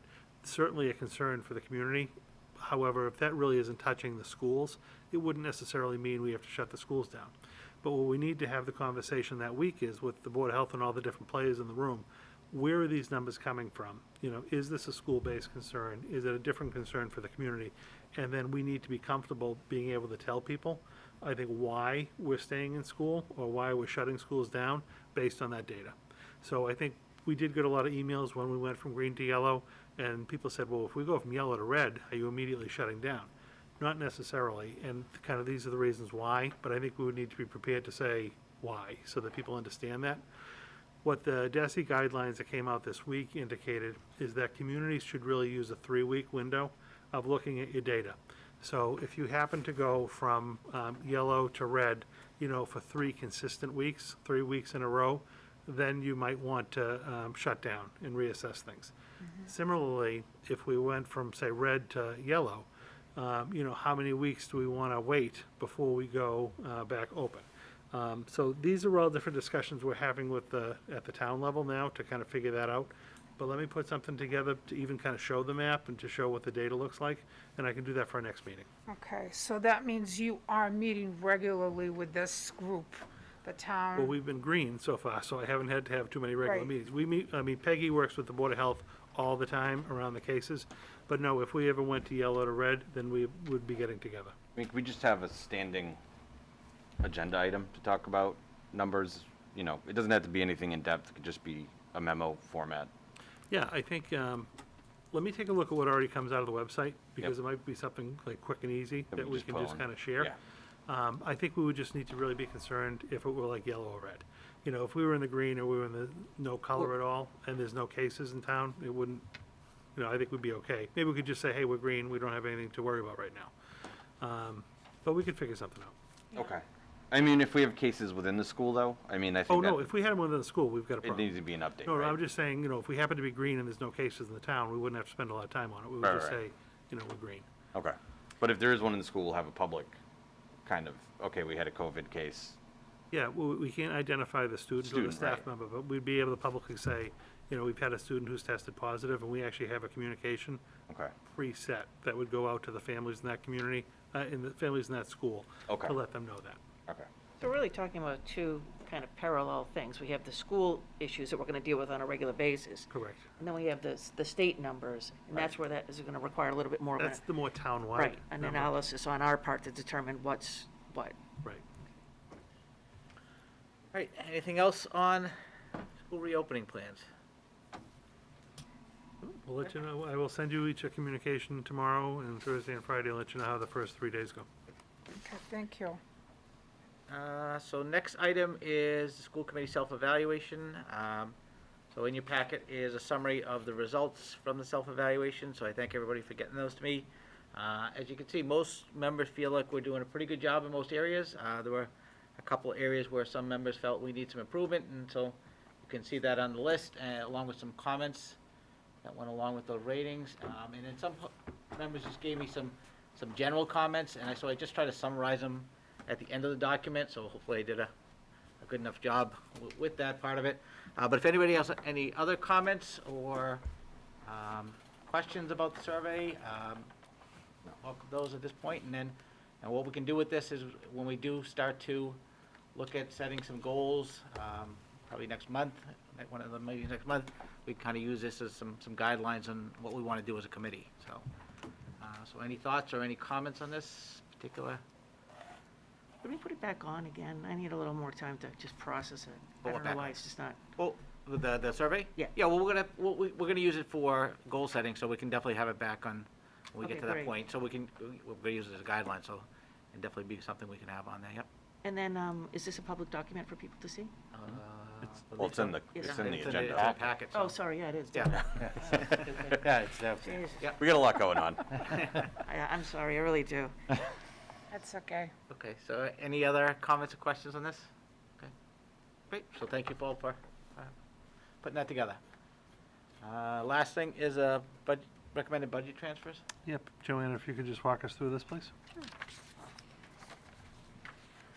This budget transfer is requesting that we shift funds from we budgeted in one line item, the lane changes, so that's when a teacher goes from, they achieved a higher degree. And we budgeted $108,985. And we've gotten the results, and many of the teachers who let us know they were working towards that did achieve that goal, and it totaled $84,290. So this budget transfer is requesting we shift that out of the one line item and into the many different labor accounts where these teachers' labor is charged. And then just so you know, they got us that information toward the end of August, so they've received their pay increase in their first September paycheck. And down at the bottom, a suggested motion, but if you have any questions, I'm happy to address them. Any questions on the budget transfers? Okay, we'll take a motion. Thank you, I really need this tonight. I recommend the school committee vote to approve this fiscal year 2021 local operating budget transfer of $84,290 from the salary reserve lane change account to the various labor accounts as presented. Second. Okay, so motion a second. Any other questions on this? No. We'll take a vote. Donna? Aye. Jeff? Aye. John? Aye. Maria? Aye. Aye. So 5-0. Thank you. All right, any liaison reports? Yes, I was at the Chelmsford Friends of Music last week, and they, like a lot of organizations in town, have had to suspend, many of their fundraising activities. Nonetheless, though, they are looking forward to putting out applications soon for teacher grants, so people can look forward to those coming out. Beyond that, there'll be no bottle and can drive for the foreseeable future. Anybody else? I'm sorry, what did you say on the can drive, Donna? 'Cause I got Not tons of right now, you cans. can't do it right now. Oh, shoot. Okay, sorry. I wanted to, the two schools the PTOs that are Harrington and McCarthy, I know that McCarthy today, they sponsored a lunch for the teachers, and they had to really plan this out in order to meet all the guidelines. Harrington is planning the same thing, and there's a little surprise coming for the high school. It'll be coming. I just want to mention Center School PTO, their first meeting is going to be next week on Thursday, the 24th. It'll be a virtual meeting, so I'm sure there'll be information on their webpage coming up about that. All right, any new items? Is that public comment, or is that? No, not public comment. I just want to remind you, it was a tri-board meeting next Monday. I think it's going to be virtual. I don't know what format they're going to use. Yeah, I believe they're using their Zoom platform, so we'll just receive an invite to the meeting, but it's virtual, from what I understand. And the other thing is, if there are any members that would be like to involved in the working group that we discussed at the beginning, just let me know that. We can't have more than 2 members on it, but if that is something that interests you, let me know, and we'll arrange for that. I'm group to interested, get- but I'll defer to teachers. No, just email me or whatever else. And, Yeah. go from there. All right, anything else on new items? I think we addressed most of the things that we talked about earlier too, Donna, so. All right, we're on to the second public input part of our meeting. If any members have received any emails during the meeting that they would like to share, give the time. This is, I had received 2 prior to Yeah, the yeah, meeting. that's fine. And they were from Ryan and Alex Moore. And I want to preface this by saying, you know, that my own kids benefited from the fine arts program as well as the athletic program. But these 2 young men wrote very passionate, heartfelt letters regarding the music programs. And, you know, I think, as Dan Hart stated with regards to the athletic programs, you know, this is the last opportunity for some seniors in athletics, but this is the last opportunity for some of our seniors in the music and, you know, other fine arts programs. And so I just wanted to read a couple excerpts here for you from the kids' letters. Let's see here. We'll lose the concerts that draw not only family, but people from all over town and state. Okay, and he goes on to say that the music program had a big impact on him and helped him grow from an anxious young man into a young adult who's much more self-assured, and he's really found a place in the music program that has had a very, very positive impact on his life. And then from Alex, I love this quote, and I'll read this directly. In his novel, Stephen King says that the best part of teaching is seeing the moment when a kid discovers his or her gift. That moment for me was playing in the band. So I bring this up again. You know, I know that we're working towards trying to get these programs, you know, back to their, you know, original, you know, format. But, you know, I think that it's important that for some of these programs, this has been a very key component to the social emotional learning aspect that we talk about for all of our kids. And, you know, I mean, and you saw Chicago last year. That was practically a Broadway production. It was unbelievable. And they're not going to have the opportunity for that this year. It's looking like at this point. But, I mean, who knows what the spring may hold. Hopefully for spring. Right, but, you know, the concerts and things like that are all things that the kids are going to be missing out on. And I think we have to recognize that on some level and figure out what we can do to support them. Yes. Yeah, I had a couple conversations about the music as well, the social emotional part of it. Well, the whole fine arts. You think The about whole the art fine arts. show, the art shows. Yeah. You know, all of these things that the kids, you know, put on throughout the school year. I mean, it's really incredible what they do. Yes.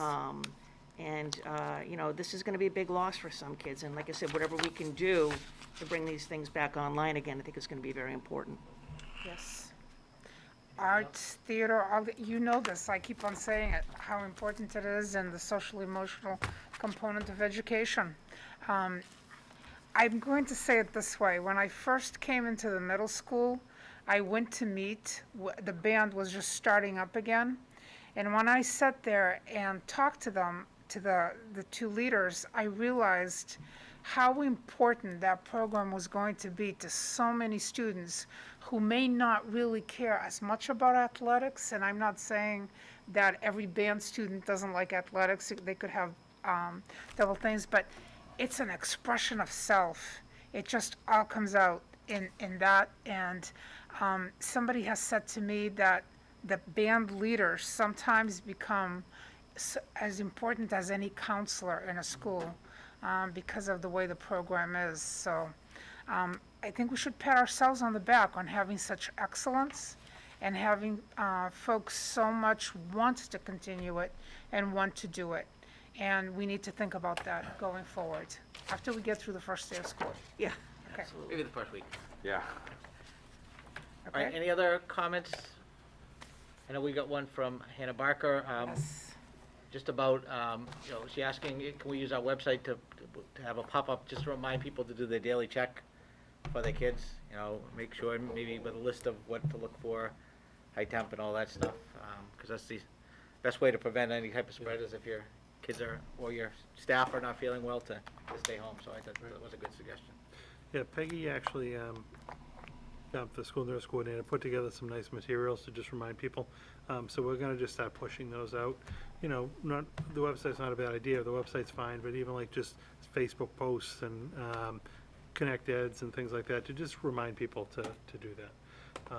So yes, we can work Now, on that. does the staff have to do any attestation forms or anything themselves?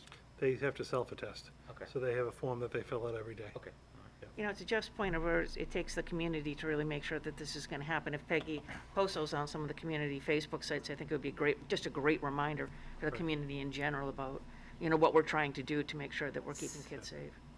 Yeah, and I just tried to message, like last week, even in the newsletter, like, we are kind of all in this together. It's gonna take everyone holding each other responsible, getting this done, because we can't risk, you know, students not making wise choices and, you know, risking, you know, underclassmen, and everyone really has to kind of step up and hand hygiene, wear their masks, social distance, don't put themselves in difficult situations where, you know, you could end up contracting COVID, and then the implications could mean shutting down your classroom, or shutting down your sport, or shutting down the school or the district.